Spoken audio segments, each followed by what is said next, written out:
I believe कि आपको screen share होना शुरू हो गया होगा। ठीक है। तो हम लोगों ने पहले शुरुआत किया था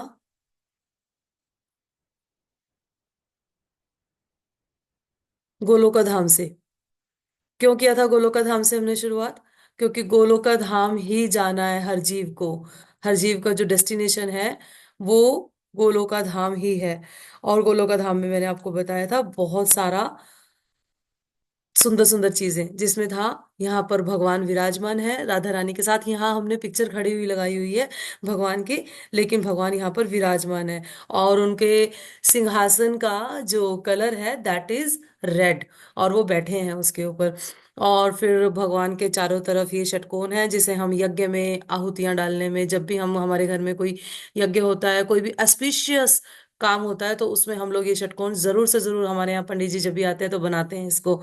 आपने नोटिस किया होगा। तो ये भगवान के धाम से ही आया है।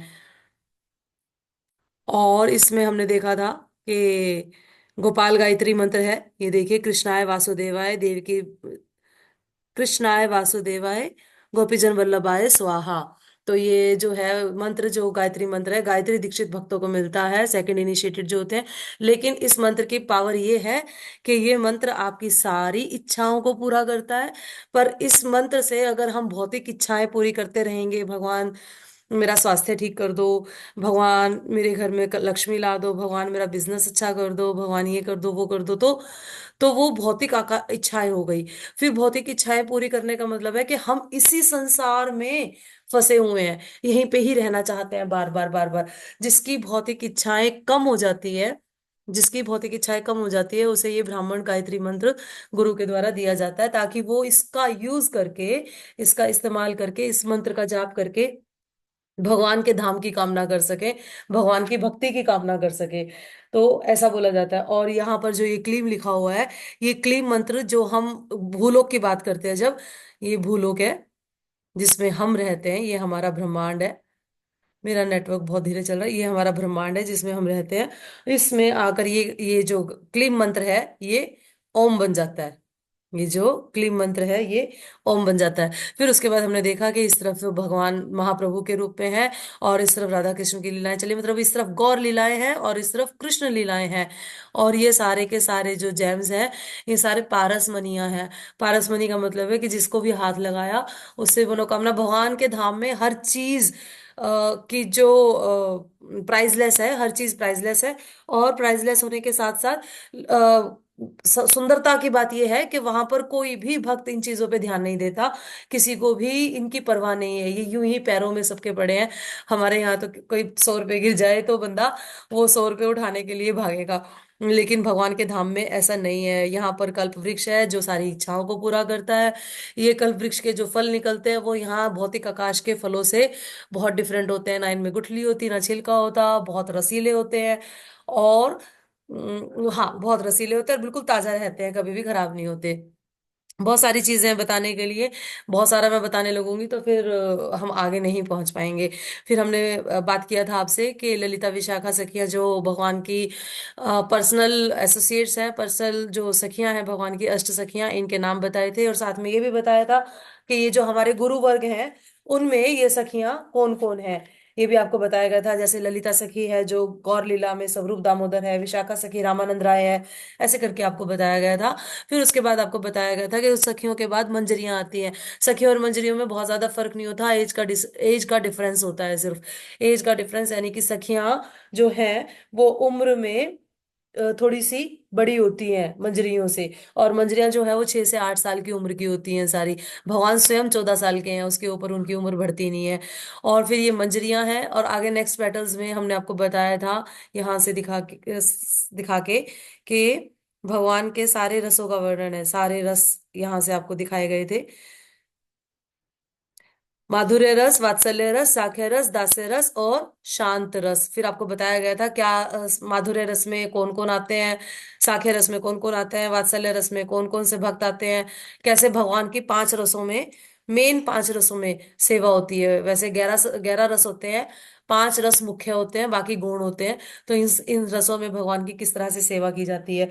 अब ये पेटल जो है ये लोटस फ्लावर ही क्यों है, तो ये आपको बताया गया था कि लोटस फ्लावर इसलिए है ताकि, क्योंकि ब्रह्मा जी जब भगवान की नाभि से कमल से निकल के आए थे, तो उन्होंने जब ध्यान लगाया था तो उन्होंने उन्हें लोटस फ्लावर ही दिखा था, इसी तरह की शेप का दिखा था। इसीलिए भक्त लोगों ने इसको इसी तरह से डिजाइन किया है। फिर हमने आपको बताया था कि ये भगवान के तरफ, एक तरफ से राधा रानी का एक्सपेंशन होता है और एक तरफ से बलराम जी का एक्सपेंशन होता है। जब बलराम जी का एक्सपेंशन होता है तो उनसे ये चार प्रथम चतुर्व्यूह निकलते हैं। प्रथम चतुर्व्यूह निकलते हैं जो कि भगवान के एज ए द्वारपाल भी काम आते हैं, भगवान के द्वार पे खड़े होते हैं। क्योंकि भगवान, ये श्वेत द्वीप आपको बताया था जो कि मायापुर के नाम से जाना जाता है, जो वेस्ट बंगाल में है, जहां पर महाप्रभु की लीलाएं चलते हैं। Mahaprabhu is non different than Krishna himself. और जो ये वाइट पोर्शन आपको था बताया था, ये भगवान की गाय, जो सुरभि गाय है, असंख्य गाय, उनके दूध का रंग है ये सारा। फिर आपको बताया गया था कि मथुरा की क्या पोजीशन है, जगन्नाथपुरी की क्या पोजीशन है, एंड द्वारका की क्या पोजीशन है। फिर आपको बताया गया था कि ये चारों के चारों जो ऋग्वेद, सामवेद, यजुर्वेद है, और धर्म, अर्थ, काम और मोक्ष है, इन सब की क्या पोजीशंस है। ये सारा बताने के बाद आपको ये ज्वेल्स के बारे में बताया गया था कि ये जो ज्वेल्स हैं ये 8 सिद्धियों के रूप में भी है। और ये कुबेर की जो सबसे प्रीशियस मणियां होती हैं 8, उनमें से वो 8 प्रीशियस मणियां हैं जो भगवान के धाम के चारों तरफ ऐसे घूमती रहती हैं। फिर आपको ये ट्रिडेंट्स के बारे में बताया था, ये 10 होते हैं, यहाँ पर 8 शो किए गए हैं क्योंकि ये 3D पिक्चर है, तो इसलिए यहाँ पर ये 10 ट्रिडेंट्स हैं। ये सारे के सारे रक्षा करते हैं उन उन लोगों से जो ये भगवान की ब्रह्म ज्योति है, यानी कि ब्रह्म ज्योति का मतलब भगवान के शरीर से निकली हुई कांति। यहाँ पर लाइट का कोई सिस्टम नहीं है, ना यहाँ पर काल का सिस्टम है। यहाँ पर समय है लेकिन समय का कोई इफेक्ट नहीं होता, यानी कि उससे कोई मरता नहीं है, किसी को बुढ़ापा नहीं आता गोलोक में। तो उसी तरह से भगवान के धाम में ना तो समय का कोई इफेक्ट आता है, और भगवान के धाम में ना रोशनी की जरूरत होती है, क्योंकि भगवान के शरीर से निकली हुई रोशनी ही सफिशिएंट होती है पूरे धाम को उजागर करने के लिए। और ये एक एक पेटल, ये असंख्य पेटल्स हैं, ये यहाँ पर मेंशन नहीं की जा सकती, क्योंकि एक पीस ऑफ पेपर भगवान के गोलोक धाम को वर्णन करने के लिए काफी नहीं है। मैं और आप काफी नहीं है। ब्रह्मा जी बोलते हैं लास्ट में, let me show you one thing, कि ब्रह्मा जी क्या बोलते हैं। ब्रह्मा जी बोलते हैं, how to understand Lord Krishna transcendental abode, कैसे करा जा सकता है। Each Vaikuntha planet is full of spiritual bliss, complete opulence and space, and each is inhabited by incarnations. If Lord Brahma and Lord Shiv cannot estimate the length and breadth of the spiritual sky and the Vaikuntha planets, how can ordinary living entities begin to imagine them? एक हम आम इंसान कैसे इसको समझ सकते हैं जब लॉर्ड ब्रह्मा और लॉर्ड शिव तक नहीं समझ सकते। तो हमारी सिर्फ जानकारी के लिए है कि हमें समझ आए कि हम कहाँ हैं, हमारी क्या पोजीशन है।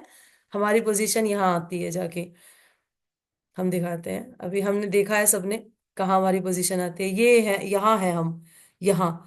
और यहाँ से निकलते हुए ये सारी लेयर्स को पार करते हुए कैसे हम लोगों को भगवान के धाम जाना होता है, ये हरे कृष्णा महामंत्र से ही पॉसिबल हो पाता है, अदरवाइज नहीं हो पाता। तो हमने आपको ये सारा गोलोक धाम के बारे में इसको डिटेल में बताया था, जिसमें हमारा पूरा लंबा सेशन गया था।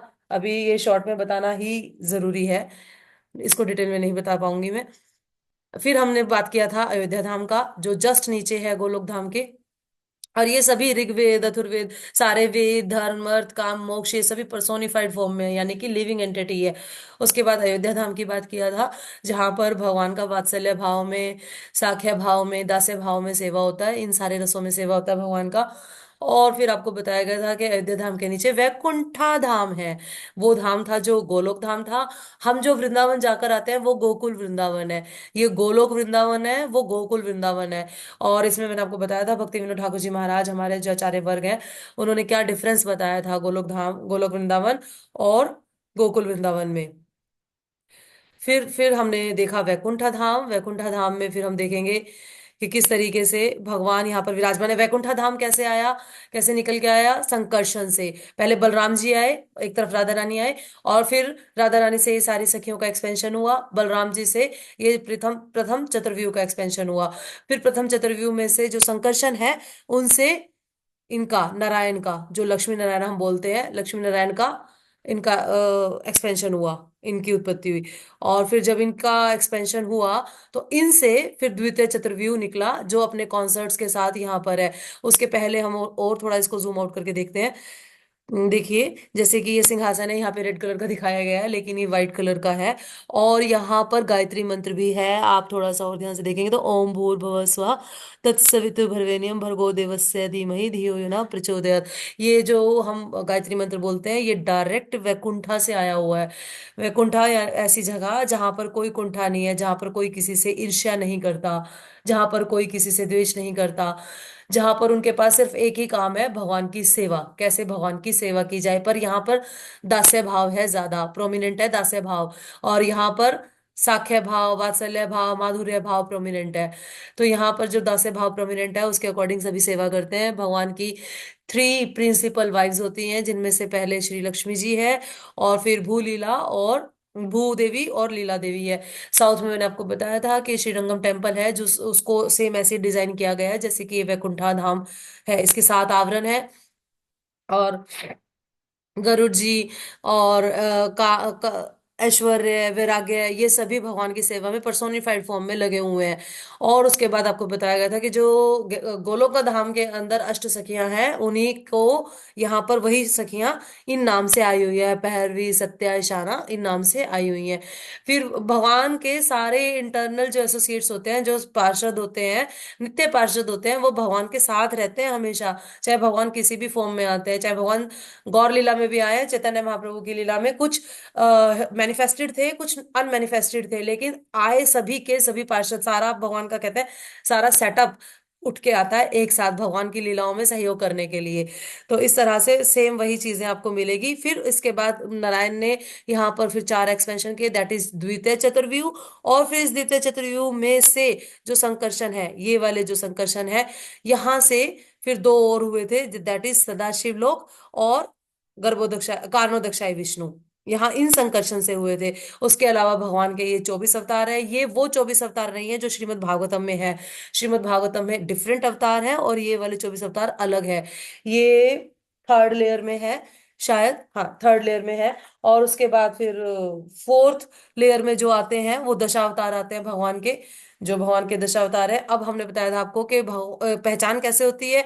भगवान के हृदय पे जो है, छाती पे श्रीवत्स का चिन्ह है, जो भृगु मुनि ने लात मार के बनाया था। ये पास टाइम है भगवान का एक, लेकिन भगवान कितने दयालु है, वो श्रीवत्स चिन्ह है वहां पर। और वो श्रीवत्स चिन्ह जो है वो ये इन चारों जो द्वितीय चतुर्भुज है इनके ऊपर भी है, और जो ये 24 अवतार है इनके ऊपर भी है।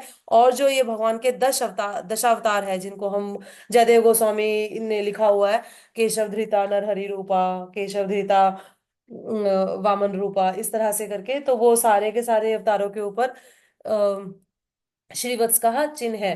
और ये जो पैलेस है ये पूरा ज्वेल्स से बना हुआ है। यहाँ पर एक कण का, धूल का कण भी नहीं होता। और फिर भी यहाँ पर असंख्य लक्ष्मियां भगवान की सेवा में लगी रहती हैं, झाड़ू लगाती रहती हैं। हम यहाँ पर भौतिक जगत में क्या है हमारे साथ, कि हम अपनी सेवा कराना चाहते हैं लोगों से, कोई हमारी सेवा करे। लेकिन आध्यात्मिक जगत में क्या है, आकाश में क्या है, हर कोई भगवान की सेवा करना चाहता है। जब हम आध्यात्मिक आकाश वाला जो कॉन्सेप्ट है भौतिक आकाश में ले आएंगे, जब हम ये चाहेंगे कि मैं कैसे भगवान की सेवा कर दूं, या मैं कैसे किसी जीव की सेवा कर दूं, चाहे वो कैसे भी कर दूं, उस कैसे भी कर दूं मतलब उसको भक्ति में लगा के, कैसे मैं उसको भक्ति में लगाऊं और कैसे मैं उसकी सेवा कर दूं, ये सबसे उत्तम एक जो है थॉट है, एक सबसे बढ़िया थॉट है। नहीं तो हम हमेशा अपनी ही सेवा करवाने में लगे रहते हैं, इसीलिए हम यहाँ पर बार बार बार बार बार बार बार बार और फंसते रहते हैं। फिर आपको मदुरई में रामदास विप्र की कहानी सुनाई थी, एक आपको गणपति भट्ट की कहानी सुनाई थी, और एक आपको गोप कुमार जो थे जिनका बृहद भागवतम में वर्णन है वो भी आपको बताया गया था। और इसके अलावा वैकुंठ में जो सिंहासन है भगवान का मैंने आपको बता दिया। और ये सभी के सभी जो इस वैकुंठ का जो ये चक्र है इसको योगपीठ बोला जाता है। आपको हनुमान जी की भी कहानी सुनाई थी, एक एक कहानी और भी थी हनुमान जी की, कि हनुमान जी एक बार हनुमान जी हैं, तो बंदर की फॉर्म में है, तो वो इधर उधर जाते रहते हैं, वो एक जगह नहीं रहते। तो वहां पर अयोध्या में सेवाएं बढ़ रही थी। जब सेवाएं बढ़ रही थी तो हनुमान जी का नाम स्किप कर दिया गया। जब हनुमान जी वापस आए तो उन्होंने देखा कि मेरे लिए कोई सेवा ही नहीं बची है। तो वो राम जी के पास गए कि प्रभु, मेरे लिए कोई सेवा नहीं है, क्या मैं इस लायक नहीं हूं कि मैं कोई सेवा कर सकूं? तो फिर भगवान ने बोला कि नहीं, तुम हो इस लायक, भगवान बहुत दयालु है, परम दयालु है। तो फिर उन्होंने बोला कि हाँ, तुम सेवा कर सकते हो, तुम्हारी ये सेवा है, जब भी मुझे नींद आने लगे ना तो तुम चुटकी बजा देना, जैसे ही मुझे नींद की झपकी लगनी शुरू हो तुम चुटकी बजा देना। हनुमान जी ने बोला ठीक है, मैं बजा दूंगा। तो अब भगवान जब भी नींद लेने लगते थे, विश्राम करने लगते थे, रात को सोने लगते थे, हनुमान जी चुटकी बजा देते थे। तो इससे सबको लगने लगा, लक्ष्मण जी को, सीता मैया को, शत्रुघ्न को, कि ये क्या चल रहा है, हमारी गलती। उन ये राम जी ने लक्ष्मण जी को, भरत महाराज को, शत्रुघ्न को, ये सारी प्रजा जो थी उनकी, उन सबको एहसास कराने के लिए हनुमान जी को ये सेवा दिया था कि देखो, तुमने हनुमान को छोड़ दिया जो कि मेरा परम भक्त है, और उसको अब मैंने सेवा दी है, अब मुझे कष्ट हो रहा है। तो उनको सीख मिला कि हमारे प्रभु को कष्ट मिल रहा है इस चीज से, हमारी गलती यही कि हमने हनुमान जी को छोड़ दिया। फिर उसके बाद हम देखते हैं फिफ्थ लेयर। फिफ्थ लेयर में जो है चार वेद होते हैं, और धर्म होते हैं, यज्ञ होता है, यज्ञ जो कि मखा के रूप में होता है, ये रहा, ये जो मखा के रूप में होता है, ये मेरा कर्सर जा रहा है जिसपे। और फिर सिक्स्थ लेयर में होता है कि सब भगवान के सारे शंख चक्र गदा पद्म धनुष और भाला, ये सब होते हैं। ये सब के सब, इनकी पहचान कैसे होती है? ये सब पर्सोनिफाइड फॉर्म है भगवान के धाम में ना, वैकुंठा धाम में ये सब पर्सोनिफाइड फॉर्म है। और इनकी पहचान कैसे होती है? जब ये चार हाथ, सभी ये सभी चार हाथ वाले हो गए और सभी एक विष्णु रूप में दिख रहे हैं, तो इनकी पहचान कैसे की जाएगी? इनके जो मुकुट है उनके ऊपर इनका सिंबल्स होंगे, उन सिंबल से इनकी पहचान होती है कि ये वो व्यक्ति है, ये वो जीव है जो भगवान की सेवा में लगा हुआ है, इस तरह से। और यहाँ पर आप देख पाएंगे कि यहाँ पर इंद्र भी है, और ये इंद्र भी है, चंद्र भी है, वरुण भी है, यमराज भी है, दुर्गा मैया भी है, ये रही दुर्गा, गणपति जी भी है। तो ये सभी है यहाँ पर, लेकिन ये सभी भगवान के पर्सनल एसोसिएट्स हैं, ये मैं आपको बता चुकी हूँ, कल भी मैंने बताया था आपको। ये सभी भगवान के पर्सनल एसोसिएट्स हैं। ये वो नहीं है जिनको हम भौतिक भौतिक आकाश में पूजते हैं, दुर्गा मैया को, जो गणेश जी को हम पूजते हैं। ये विष्णु तत्व हैं, सभी के सभी भगवान के शक्ति तत्व नहीं है, चाहे वो गणपति जी हो, चाहे वो दुर्गा मैया हो, वो भगवान के नित्य पार्षद है, हमारे भौतिक जगत वाले नहीं है। ये भी मैंने आपको बताया था। और इसके अलावा फिर हम आगे चलते हैं। ये जैसे जैसे वैकुंठा, गोलोक में 7 लेयर्स था, वैसे ही वैकुंठा में भी ऐसे ही 7 लेयर्स है। फिर चारों दरवाजे पे अलग अलग भगवान के पार्षद हैं जो वो भगवान की सेवा में लगे हुए हैं। ये भी हमने देखा था, एक तरफ चंडमुंड लगे हुए हैं, जय विजय लगे हुए हैं करके, बहुत सारी स्टोरीज थी इसके पीछे। अभी 7:30 होने वाले हैं, और लेकिन ये 2 लोग अभी कंप्लीट भी नहीं हुए हैं। तो आप समझिए इसमें। और ये जो ट्राइडेंट्स हैं, ये वही काम कर रहे हैं जो गोलोक वृंदावन में कर रहे थे। क्या क्या काम कर रहे हैं? जो भगवान के शरीर से कांति निकली हुई है, ब्रह्म ज्योति, इसके एक एक पार्टिकल के अंदर एक एक लिविंग एंटिटी है, एक एक पार्टिकल के अंदर एक एक लिविंग एंटिटी है, और हर लिविंग एंटिटी असंख्य लिविंग एंटिटी है। और ये जो ब्रह्म ज्योति में जो लिविंग एंटिटी होती है, इनकी ये अपने आप में इनएक्टिव रहते हैं। मैंने आपको बताया था ना, इनका आध्यात्मिक शरीर होता ना इनका भौतिक शरीर होता, क्योंकि भौतिक शरीर तो इनको यहाँ मिलेगा, विरजा नदी से नीचे जाके इस ब्रह्मांड के अंदर, यहाँ से ये क्रॉस करके जा चुके हैं क्योंकि ब्रह्म ज्योति यहाँ पर है। और आध्यात्मिक शरीर इसलिए नहीं मिला होगा कि आध्यात्मिक शरीर आपको वैकुंठा के अंदर या गोलोक के अंदर जाके मिलेगा। व्यक्ति को, हर जीव को आध्यात्मिक शरीर मिलता है भगवान की सेवा करने के लिए। आत्मा सेवा नहीं करती, आत्मा जो जीव है उसको वहां पर आध्यात्मिक शरीर मिलता है जिससे वो सेवा करती है। लेकिन ये जो वैकुंठा में, ब्रह्म ज्योति में जो जीव है, इनको कोई आध्यात्मिक नहीं शरीर मिला हुआ, कोई भौतिक शरीर नहीं मिला हुआ, तो इनके पास कोई इंगेजमेंट्स नहीं है करने के लिए।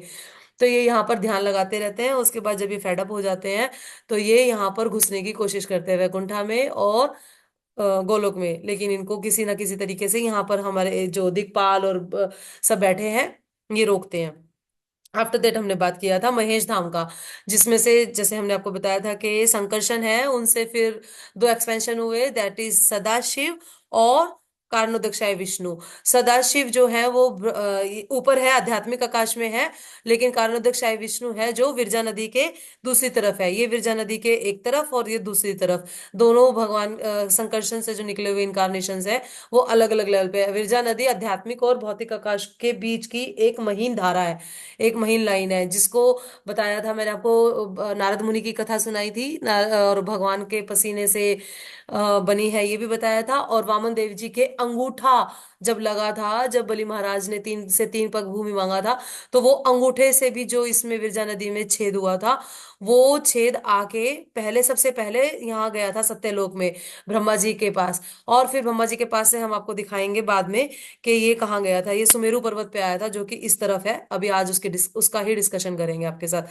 फिर हमने आपको बताया था कि जीव की उत्पत्ति किस तरीके से हुई थी, है ना। जैसे कैसे भगवान ने रमा देवी पे ग्लांस किया था, कैसे शंभू की उत्पत्ति हुई थी, कैसे माया देवी की हुई थी, प्रधान क्या बने थे, और फिर प्रकृति क्या है, महतत्व क्या है, ये सब आपको एक्सप्लेन कर दिया गया था। अगर आपको फिर भी पूछना है तो हम इसका एक अलग से सेशन रख लेंगे दोबारा, जिसमें जो लोग आना चाहते हैं वो बता दें, उनका एक अलग ग्रुप बना के दोबारा से एक सेशन 5-6 दिन के ब्रेक के बाद रखा जाएगा, जिसमें आपके जो भी सवाल होंगे आपको ऑनलाइन पिक्चर के साथ डिस्कस कर दिए जाएंगे आपके सवाल। तो अभी के लिए ये इतना ही बताया जाएगा। फिर आपको बताया था ये सारे के सारे लेयर्स हैं, जो पृथ्वी जल अग्नि वायु आकाश, मन बुद्धि अहंकार, फाल्जिगो, फाल्जिगो अहंकार, और फिर महत्त्व। ये जो लेयर्स हैं ये सारी सटल फॉर्म में है। जैसे ब्रह्मा जी भी सटल फॉर्म में है। ब्रह्मा जी का जो बॉडी है वो हमारे जैसा नहीं है, मतलब पृथ्वी जल अग्नि वायु आकाश इनका नहीं बना हुआ, ग्रॉस बॉडी नहीं है ब्रह्मा जी का, सटल बॉडी है। And it is a body full of intelligence, intelligence का बॉडी है। तो हमारे लिए यहाँ से निकल के जाना ही अपने आप में नामुमकिन है, ये नहीं कह सकते कि मुश्किल है, it is just impossible to cross all these layers. क्योंकि इस लेयर की जो मोटाई है ये उससे 10 गुना मोटाई इस लेयर की है, वाटर की है, फिर उससे 10 गुना मोटी फायर की, ऐसे करते करते 10-10 गुना मोटी परतें हैं ये। दूसरा आपको बताया था कि ये जो परतें हैं, ये जो आवरण है साथ, ये आवरण में भी जीव रहते हैं, यहाँ पर भी लिविंग एंटिटी रहते हैं और भगवान की पूजा की जाती है। जैसे अर्थ जो है पर्सोनिफाइड फॉर्म में है, और ये वर्शिप करते हैं वराह की, ऐसे करके मैंने आपको सारा बताया था। ये भी बताया था किस तरह से प्रधान बनते हैं, किस तरह से प्रधान से प्रकृति बनती है, और फिर महातत्व होता है जिसमें इच्छा काल और जीव शक्ति का मिलना होता है, इंटरेक्शन होता है, और शंभू का माया देवी से कैसे इंटरेक्शन होता है, और फिर ये सब मिलके फिर गर्भोदक शाही विष्णु इनको सारे जीवों को यहाँ से महतत्व से उठा के लेके आते हैं अपने यूनिवर्स के अकॉर्डिंग। और यहाँ भगवान ने जब एक्सहेल किया तो एक्सहेल से ये सारे गोल्डन बॉल्स निकलते हैं। इन गोल्डन बॉल्स के निकलने के बाद भगवान ने लेफ्ट लिम्ब से जो है गर्भोदकशाही विष्णु को निकाला, और राइट लिम्ब से ब्रह्मा जी निकले, और जो उनकी बोहें थी यहाँ से शंभु प्रकट हुए थे। और उसके अलावा फिर हमने आपको बताया था कि यहाँ पर 40 डेमीगोड्स, 40 आदि देव, दे आर नॉट डेमीगोड्स। डेमीगोड्स तो वो है जो हमारे इस ब्रह्मांड के अंदर होंगे, ये आदि देव होंगे सारे के सारे। और ये आदि देव आए कहाँ से? ये आदि देव यहाँ से आए वैकुंठा से। जो वैकुंठा में दुर्गा देवी है, गणेश जी है, वरुण देव है, यमराज है, ये जितने भी है जो हम अपने सो कॉल्ड भौतिक जगत में हम नाम सुनते हैं, इन सबका शक्ति, इन सबका प्रकाश यहाँ 40 आदि देवों का है। और जब ये तीन त्रि जो आदि देव बोलते हैं, ब्रह्मा विष्णु महेश, इन्होंने जब प्रार्थना की, पुरुष सुक्त प्रार्थना इन्होंने करी, पुरुष सुक्त प्रार्थना करने से क्षीरोदकशाही विष्णु का आगमन हुआ। क्षीरोदकशाही विष्णु के आने के बाद ही, क्योंकि क्षीरोदकशाही विष्णु अगर नहीं आते हृदय में परमात्मा रूप में, तो जीव चाहे कितना ही गर्भोदकशाही विष्णु सारे जीव लेके आए थे इस ब्रह्मांड में, लेकिन क्षीरोदकशाही विष्णु के आए बिना, परमात्मा के हृदय में वास किए बिना जीव एक्टिव नहीं हो सकता था। वो सब इनएक्टिव फॉर्म में थे। सब आ तो गए, यहाँ पर जीव बन गए, और फिर जीव आ भी गए, और फिर सारे जीव भगवान अपने साथ अपने अपने गर्भ में ले भी आए। फिर उसके बाद गर्भोदक शाही विष्णु ने देखा अपने नाभि की तरफ, और नाभि की तरफ देखने से ये स्टेम निकला, और इस स्टेम से ब्रह्मा जी की उत्पत्ति हुई। अब ब्रह्मा जी को यहाँ सारे में डाग डाग दिख रहा है, उसके 2 रीजन है। एक रीजन ये था कि जब ब्रह्मा जी का जो लोटस खुला वो इतना बड़ा खुल गया, हालांकि भगवान के शरीर से तो, कांति से तो सारा जगत सारे जगत में रोशनी हो रही है, उसके बावजूद अंधेरा क्यों था यहाँ पे? उसके दो रीजन ये थे कि एक तो ब्रह्मा जी का जो लोटस था वो इतना बड़ा था कि यहाँ पे पूरा का पूरा ये कवर कर गया। और इसको पूरे को कवर करने के बाद जब ब्रह्मा जी को कुछ दिख ही नहीं रहा था, ब्रह्मा जी ऊपर की तरफ थे। तो जब उन्होंने ध्यान लगाया, ध्यान कैसे लगाया, जब उन्होंने देखा कि गर्भोदक शाही विष्णु जो गर्भोदक ओशन में विराजमान है लक्ष्मी जी के साथ, ये वो लक्ष्मी जी हैं जो रमा देवी है, ये वही है। यहाँ पे कारणोदक विष्णु के साथ रमा देवी है, और यहाँ पर गर्भोदक विष्णु के साथ ये सेकंड पुरुष है। फर्स्ट पुरुष ये हुए और सेकंड पुरुष ये हुए, इसकी डिटेल भी आज आपको दी जाएगी, इस तरफ से बहुत ज्यादा ब्रीफ है, आपको बताया जाएगा सारा। तो फिर ये लक्ष्मी जी आए, और ब्रह्मा जी ने फिर ये जो पानी था ये थप थप थप थप कर रहा था, तपा तपा तपा तपा करते करते भगवान ब्रह्मा जी ने तपा किया। तपा करने लगे तो उन्होंने देखा कि ब्रह्म भगवान का लोक कैसा है, वहां पर भगवान के एसोसिएट्स कैसे हैं, भगवान के धाम में क्या सुख सुविधाएं हैं, भगवान वहां पर कैसी लीलाएं करते हैं, भगवान का रूप कैसा है, ये सब कुछ फिर ब्रह्मा जी ने देखा और फिर ब्रह्म संहिता की रचना की।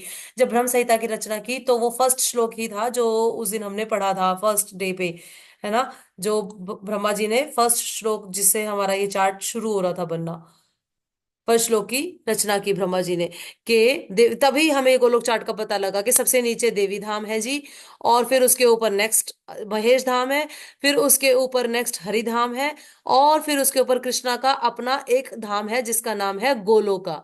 मैं ऐसे गोविंद को प्रणाम करता हूँ, ऐसा ब्रह्मा जी ने बोला था, तभी ये सीरीज इस तरह से बनी है। ठीक है, आगे चलते हैं।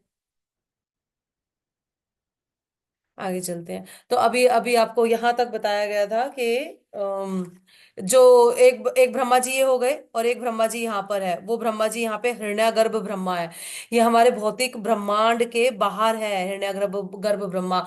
और फिर एक चीज आपको जो जरूरी बताई थी, जो यहाँ 40 हम बता रहे हैं आदि देव है, वो आदि देव अपनी शक्ति, यानी कि अपना बॉडी और अपना नाम, जैसे कि हमारे यहाँ है ना गणपति जी हम पूजते हैं, हम जो दुर्गा मैया पूजते हैं, हम जो यमराज जी बोलते हैं, यमराज के प्लेनेट चले जाओगे जी, यमलोक चले जाओगे, ये सब यहाँ पर सिर्फ उपाधियां हैं इस लोक में, ये सब सिर्फ उपाधियां हैं। और इन उपाधियों को फिल करने के लिए हमारे आपके जैसे पायस जीव, जो जीव बहुत ज्यादा अच्छी पायस एक्टिविटी कर चुके होते हैं, तो वो उस जगह को, उस लोग को उस डेजिग्नेशन को भरने के लिए वो लोग आते हैं। जैसे कि श्री प्रभुपाद बोलते हैं कि हम सब सबसे पहले ब्रह्मा बने थे, हम सब जीव सबसे पहले ब्रह्मा बने थे। तो कल मुझे प्रश्न आए कि माता जी अगर ब्रह्मा बने थे तो फिर हम अब ब्रह्मा जी से यहाँ कैसे पहुंच गए, इतनी कैसे हमारी स्थिति गिर गई, भगवान ने हमें इतना कैसे गिरा दिया? भगवान ने हमें कभी नहीं गिराया, भगवान तो चाह रहे हैं कि हम ऊपर जाएं, तभी तो भगवान ने ये हरे कृष्णा महामंत्र दिया। पर अगर हम इसका उच्चारण शुद्ध हृदय से नहीं करेंगे, ना सारे अपराधों से बचते हुए नहीं करेंगे, तो फिर हम कैसे ये सारी चीजों को क्रॉस करके जाएंगे? नहीं जा सकते। और इसका उच्चारण हम ढंग से कर नहीं रहे हैं, और साइमल्टेनियसली हम अपने कर्म बंधन बांधते जा रहे हैं। तो ब्रह्मा जी की पोस्ट से गिरते गिरते गिरते गिरते हम लोग आज यहाँ पहुंच गए हैं। भगवान की कृपा से ह्यूमन बीइंग है, क्योंकि हमें समझ में आ रहा है, हम सुन पा रहे हैं, हम समझ पा रहे हैं कि हमें भक्ति करनी है। क्योंकि इस लोक पे भी 84 लाख योनियां हैं, जिनमें से हम मनुष्य जीवन में है जो कि सर्वश्रेष्ठ है। इसका हमें थैंक यू बोलना चाहिए भगवान को, ना कि इस चीज का दुख मनाना चाहिए कि कभी हम ब्रह्मा थे और आज हम ब्रह्मा जी नहीं है, इसका दुख मनाने की बजाय। तो अभी हम आगे चलते हैं। आगे का फिर अब आपको बताएंगे कि हाँ, जो दो तरह की क्रिएशन होती है। एक क्रिएशन ये होती है जो प्राइमरी क्रिएशन, जिसको किया गर्भोदकशाही विष्णु ने। गर्भोदकशाही विष्णु ने क्या क्रिएशन किया? सारे के सारे जीव उठाए, और वो इस ब्रह्मांड की कैपेसिटी के अकॉर्डिंग, क्योंकि हर ब्रह्मांड एक जैसे साइज का नहीं है, हर ब्रह्मांड एक जैसे साइज का नहीं है, असंख्य ब्रह्मांड है, एक जैसे साइज के नहीं है। कोई छोटा है, कोई बड़ा है, कोई छोटी बोल है, कोई बड़ी बोल है। पहले ये गोल्डन थे, फिर इसके ऊपर महतत्व की पृथ्वी जल अग्नि वायु आकाश और अहंकार, इन सब की परतें चढ़ गई, तो ये अंदर से डार्क हो गया। दो रीजन बताए थे ना, एक डार्कनेस का रीजन ये था। और प्राइमरी क्रिएशन जो है गर्भोदक शाही विष्णु करते हैं, जिसको सर्ग बोला जाता है। और जो सेकेंडरी क्रिएशन है वो विसर्ग बोली जाती है, जो ब्रह्मा जी करते हैं। जब ब्रह्मा जी को रियलाइजेशन होता है तो फिर वो सेकेंडरी क्रिएशन करते हैं। और सेकेंडरी क्रिएशन करने का मतलब है कि Brahma ji is just a engineer, वो सिर्फ इंजीनियर है, आर्किटेक्ट नहीं है। रियल आर्किटेक्ट जो है भगवान है, कृष्ण है। लेकिन ब्रह्मा जी आर्किटेक्ट नहीं है। जैसे कि आर्किटेक्ट के कहने पर जो बिल्डिंग बनाता है वो इंजीनियर ब्रह्मा जी हैं, है ना। जीवों में प्रथम जीव ब्रह्मा जी हैं, लेकिन वो इंजीनियर, आर्किटेक्ट नहीं है, वो सिर्फ इंजीनियर है। और तीसरी बात ये बताई जाती है कि तीन तरह के ब्रह्मा होते हैं। एक ब्रह्मा जी ये है जो हमारे लोक में जो है वो चार मुख वाले हैं। इसके ऊपर भी आपको एक स्टोरी सुनाई थी कि हर लोक में, हर ब्रह्मांड में अलग अलग ब्रह्मा जी हैं, अलग अलग गर्भोदक शाही विष्णु है। आप यहाँ से चेक कर सकते हैं, देख सकते हैं, हल्का हल्का लाइट लाइट दिख रहा है यहाँ पे। भक्तों ने बहुत ही खूबसूरत तरीके से सारा गोलोक चार्ट को वर्णन किया है, बनाया गया है, यहाँ पे भी दिख रहा है। तो हर हर लोक में, हर ब्रह्मांड में अलग अलग ब्रह्मा जी हैं, और अलग अलग गर्भोदकशाही विष्णु भी हैं। तो तीन तरह के ब्रह्मा है, एक ब्रह्मा ये है, और दूसरे ब्रह्मा जो हमने बताया यहाँ पे हिरण्यागर्भ ब्रह्मा है। और तीसरे ब्रह्मा जो ये जो कॉन्सेप्ट लेके आए थे, जो भगवान एज ए आर्किटेक्ट जो सारा कॉन्सेप्ट लेके आए थे, वो कॉन्सेप्ट और कुछ नहीं, विराट रूप है भगवान का, जो कि भगवत गीता के 11वें चैप्टर में बताया गया है। और जो ये विराट रूप है ये एक इमेजिनरी फॉर्म है, श्रीमद् भागवतम के 1.3.30 में बताया गया है। श्रीमद् भागवतम के 1.3.30 में बताया गया है कि ये एक इमेजिनरी फॉर्म है, and this imaginary form is called also Brahma. This is Virat Roop and this is also called Brahma ji. तो तीन तरह के ब्रह्मा हो गए। और जब सृष्टि का प्रलय होता है, प्रलय भी तीन तरह की होती है। एक प्रलय होती है जब ब्रह्मा जी की आयु 100 साल है, ये वो हमारे वाले 100 साल नहीं है, इनका एक साल, एक दिन जो है, एक दिन में 14 मनु होते हैं ब्रह्मा जी के। और जब ब्रह्मा जी के जब 100 साल पूरे हो जाते हैं, तो पूरा का पूरा ये जो 14 के 14 प्लानरी सिस्टम है, ये सारे खत्म हो जाते हैं, ब्रह्मलोक तक ये सारा का सारा खत्म हो जाता है। ये इसको बोलते हैं महाप्रलय। फिर एक दूसरी तरह की प्रलय होती है जिसमें ब्रह्मा जी का एक दिन, सिर्फ एक दिन, और वो उसमें प्रलय होती है। जब एक दिन खत्म होता है ब्रह्मा जी का, तो वहां पे खत्म होते हैं हमारे लोक से लेके, और थोड़ा इसको और कोशिश करती हूँ जूम आउट करने का।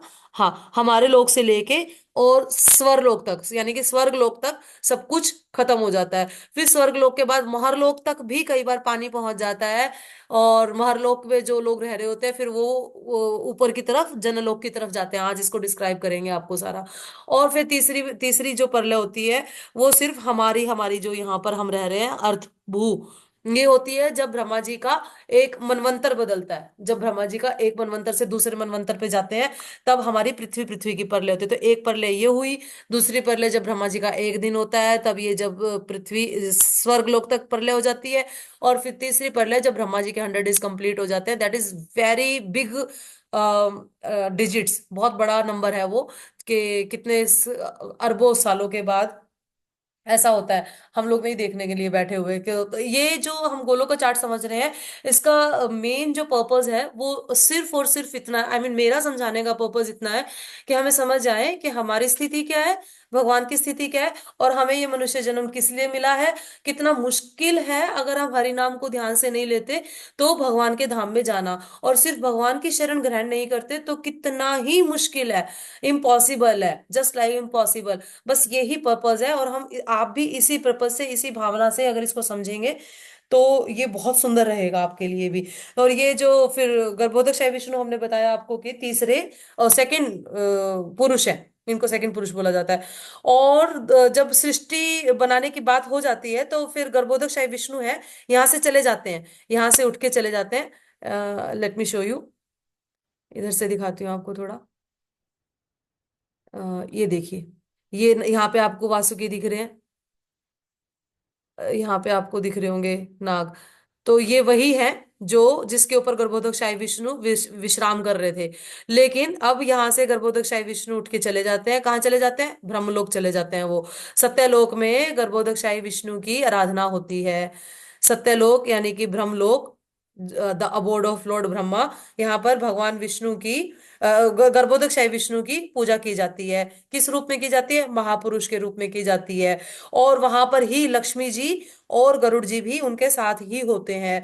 और ऐसा बताया जाता है कि जो जो ब्रह्मा जी की पोस्ट है, ये ना पोस्ट को पाना चाहता है, उसे 100 लाइफ टाइम तक वर्णाश्रम धर्म का पालन करना होगा।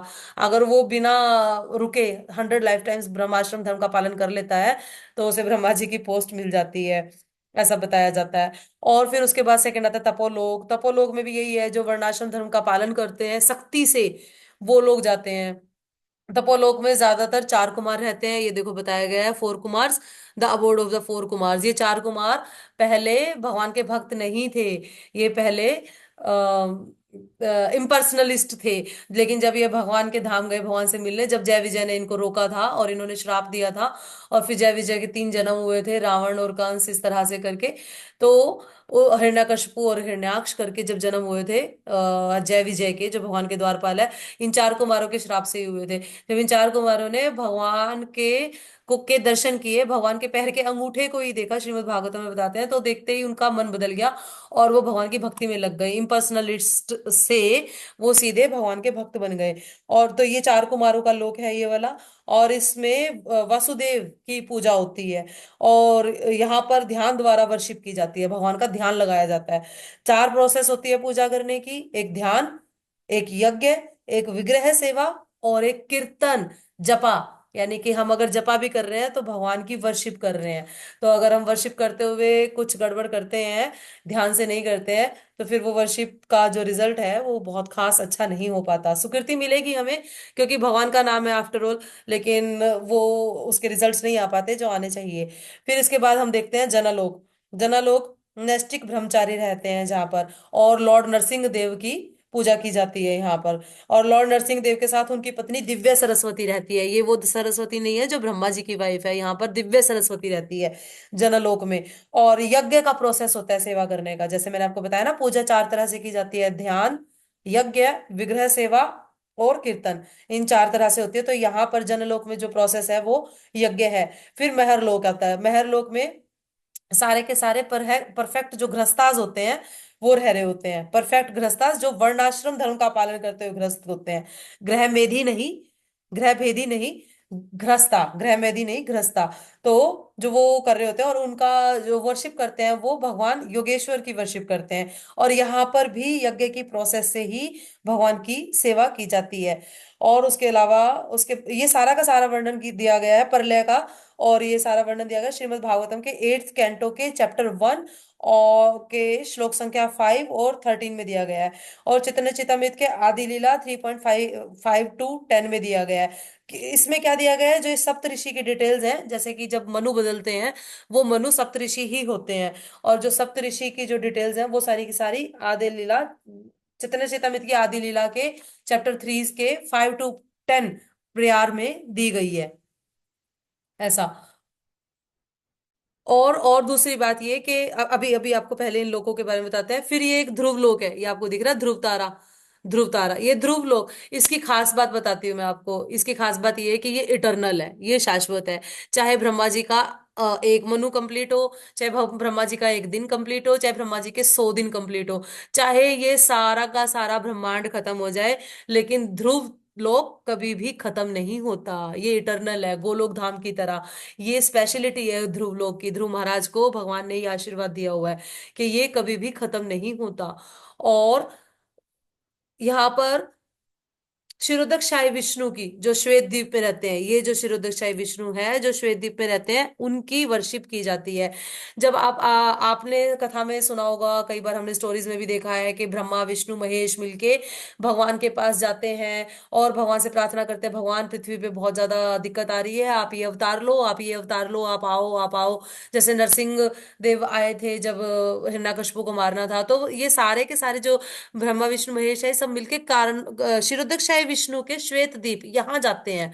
वो लोग यहाँ नहीं जाते कहीं पे भी, वो ये लोग यहाँ जाते हैं। बट इसका मतलब ये नहीं है कि अगर ये लोग यहाँ जाते हैं तो they are less less important than Kshirodak Vishnu, ऐसा नहीं है। और ऐसा भी नहीं है कि ये सारे के सारे जो भगवान के जो लक्ष्मी नारायण के अवतार है, they are more important than Kshirodak Vishnu, ऐसा नहीं है। हम इस मिसकंसेप्शन में ना फंसे कहीं पे भी जाके। लेकिन यहाँ जाके प्रार्थना की जाती है इस श्वेत द्वीप में, जो ब्रह्मांड के अंदर ही है। इस श्वेत द्वीप में जाके प्रार्थना की जाती है भगवान से कि प्लीज आप अवतार धारण करके आइए और पृथ्वी की और सारे ग्रहों की सबकी रक्षा कीजिए, ऐसा।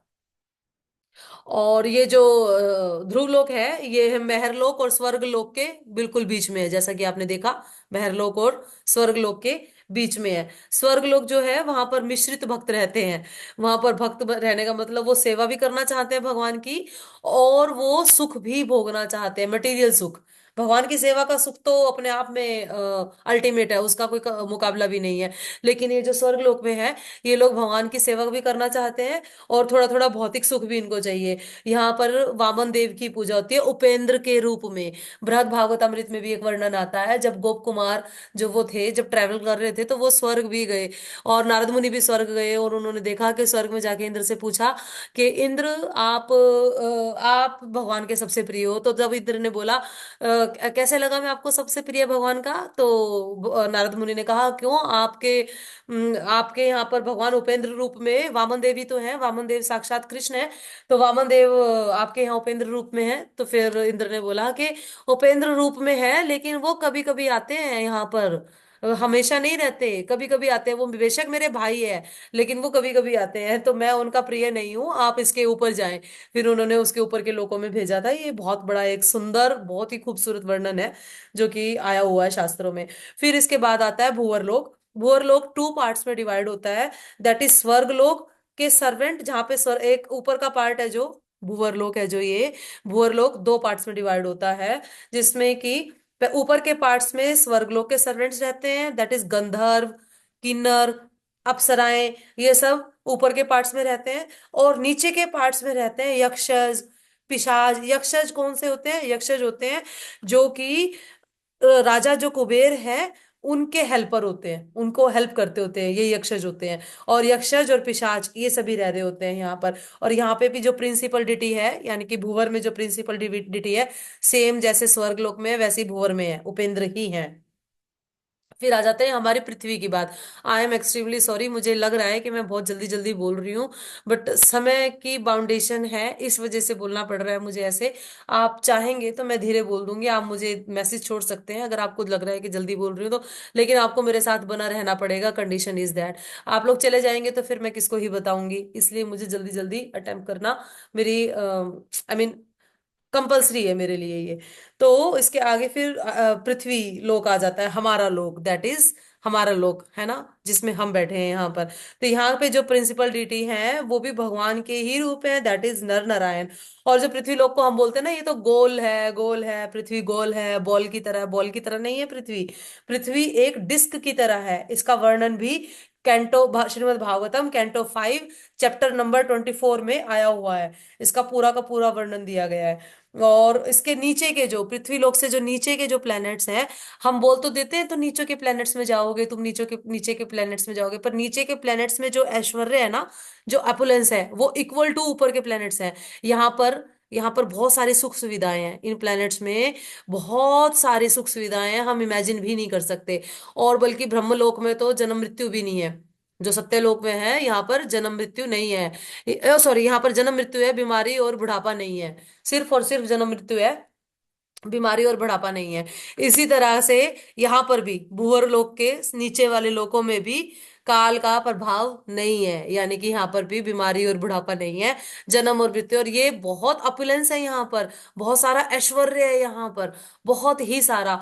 लेकिन ऐश्वर्य होने के बावजूद ये पृथ्वी लोक के नीचे के लोग हैं। ऐसा क्यों?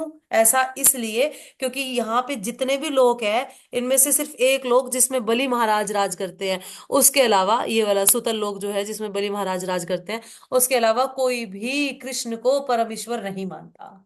ये फर्क है हमारे लोक में और नीचे के लोकों में, कि वहां पर ऐश्वर्य बहुत है, लेकिन वो कृष्ण को परमेश्वर नहीं मानते।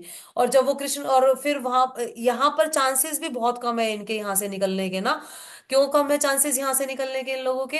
क्योंकि एक तो ये कृष्ण को परमेश्वर नहीं मानते, ऊपर के लोकों में तो ये भगवान की पूजा कर ही रहे हैं ना, किसी उपेंद्र रूप में कर रहे हैं, चार कुमार किसी रूप में कर रहे हैं। और फिर यहाँ पर ध्रुव लोक में क्षीरोदकशाही विष्णु की पूजा की जा रही है, यहाँ पर सत्यलोक में गर्भोदकशाही विष्णु की पूजा की जा रही है। लेकिन ये लोग नहीं करते हैं, दे ये नहीं मानते कि Krishna is the supreme personality of God head. इसी वजह से ये नीचे के लोकों में है। लेकिन यहाँ पर ऐश्वर्य बहुत ज्यादा है, और जब ऐश्वर्य ज्यादा होता है ना, तब भी भगवान की सेवा याद नहीं आती।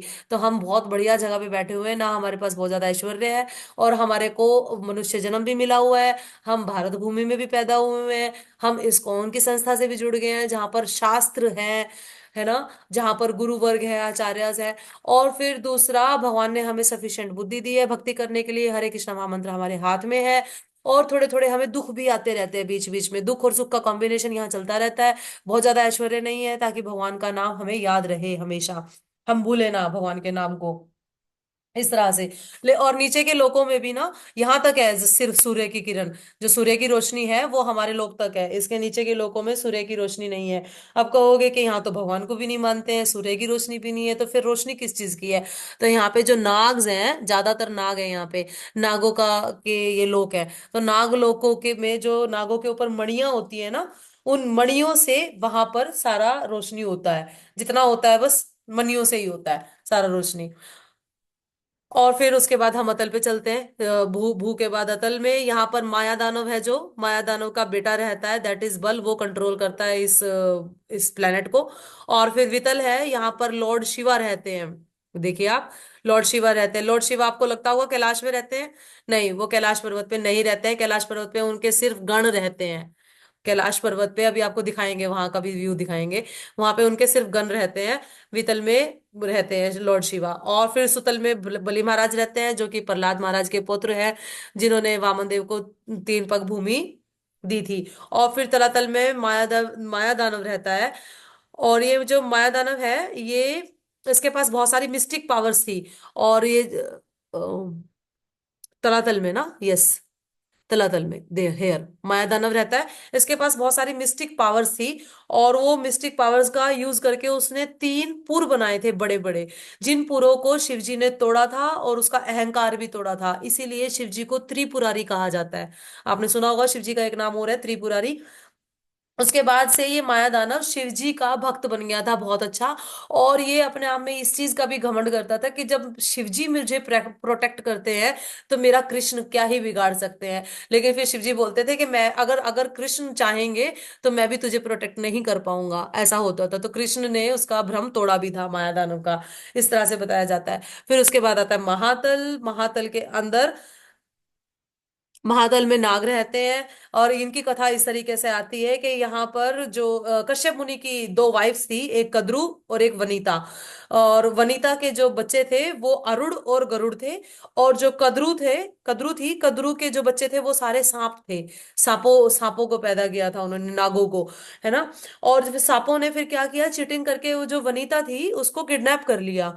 और जब उनको किडनैप किया गया, तो गरुड़ जो है, जो वनिता के बेटे थे, जो वनिता जिनको किडनैप किया गया, अरुण और गरुड़ जो उनके बेटे थे, फिर उन्होंने उनको छुड़वाया उनसे। और तब से लेके फिर भगवान ने, जब वो गरुड़ महाराज ने ऐसे छुड़वाया अपनी माँ को उन सांपों से, यानी कि कद्रू की के बच्चों से, तो भगवान इससे बहुत खुश हुए, और भगवान ने उन्हें अपना वाहन बना लिया, गरुड़ महाराज को विष्णु ने अपना वाहन बना लिया। और फिर वाहन बनाने के बाद भगवान ने उनको ये आशीर्वाद भी दिया कि तुम ये सांपों को खा सकते हो, तुम्हारा भोजन है, ये जो नाग है ये तुम्हारा भोजन है। तब से ये नाग गरुड़ महाराज से डरने लग गए, शुरू हो गए डरने। और उसके बाद रसातल आता है। रसातल में सारे दैत्यज रहते हैं, और पाताल में फिर से सारे नाग रहते हैं, सारे के सारे नाग रहते हैं। इसमें एक चीज और आपको मैं बताती हूँ कि ये जितने भी प्लैनेट्स हैं, यहाँ पर जाने का रास्ता था पृथ्वी लोक से। जब महाभारत में भी ये पास टाइम आता है कि पृथ्वी लोक से यहाँ पर नीचे जाने का रास्ता था। और बहुत सारे रास्ते थे जिनको भगवान ने पांडवों के साथ मिलके फिर बंद कर दिया था, क्योंकि हम तो जा ही सकते थे, लेकिन ये लोग भी ऊपर आ जाते थे उस टाइम पे। फिर ये लोग भी ऊपर आ जाते थे, और ये कृष्णा बहुत ही सुंदर काम कर दिया जिसने भी किया है। Thank you so much. Thank you.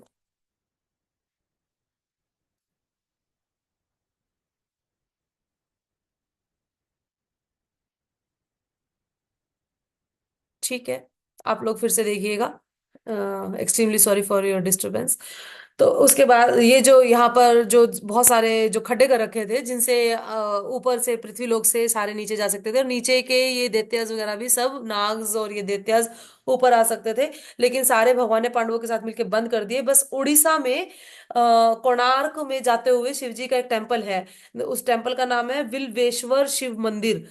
वहां पर एक होल बाकी है अभी भी, लेकिन उसके उस होल से नीचे नहीं जा सकते, क्योंकि वहां पर शिव जी को एज ए प्रोटेक्शन बिठा दिया गया है, शिवलिंग को एज ए प्रोटेक्टर बिठा दिया गया है, विराजमान कर दिया गया है, जो कि 15 फुट नीचे है, हमारी जमीन से 15 फुट नीचे जाके उनको स्थापित कर दिया गया है। और उस होल को बंद नहीं किया गया, बाकी सारे के सारे होल ऑलमोस्ट बंद कर दिए गए हैं नीचे के द्वारों में जाने के। ये यहाँ का हमारा हमने डिस्क्राइब कर दिया आपको सारा। अब आपको दिखाते हैं नरक लोक और फिर पितरलोक और ये सब दिखाते हैं। आइए चलते हैं एक तरफ, एक जर्नी और हम शुरू करते हैं यहाँ से। कृष्णा कृष्णा, माय गुडनेस, ये बड़ा नहीं होगा अब, और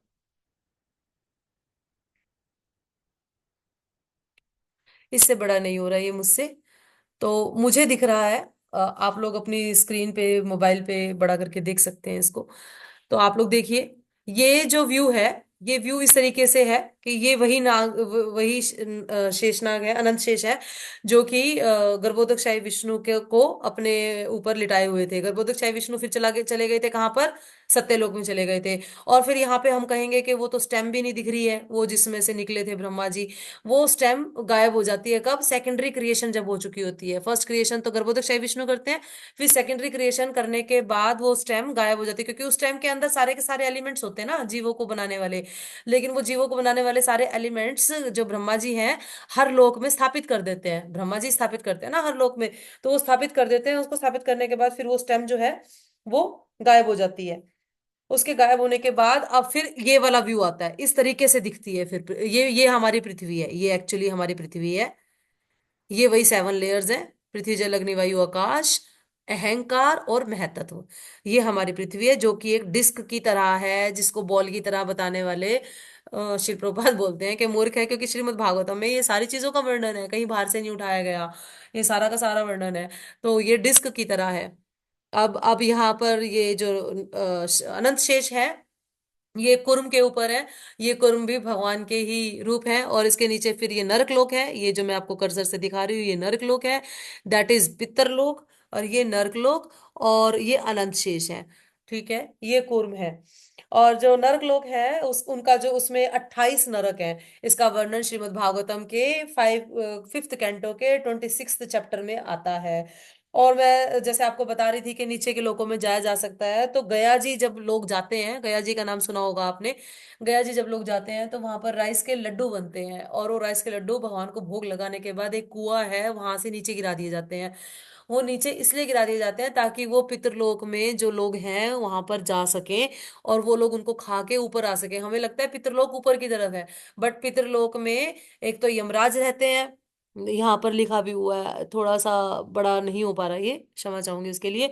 पितरलोक में एक तो यमराज रहते हैं, और यमराज के साथ उनके जो पायस, जो उनके पार्षद हैं, उनके साथ उनके जो एक्टिविटी हेल्प करने के लिए जो है यमराज के गण, वो रहते हैं, जो कि भगवान के भक्त हैं। वहां पर भक्ति करना आसान है भक्तों के लिए, लेकिन जो इम्पायस लोग हैं वो लोग नहीं रह वो लोगों को सिर्फ सजा के लिए बुलाया जाता है वहां पर।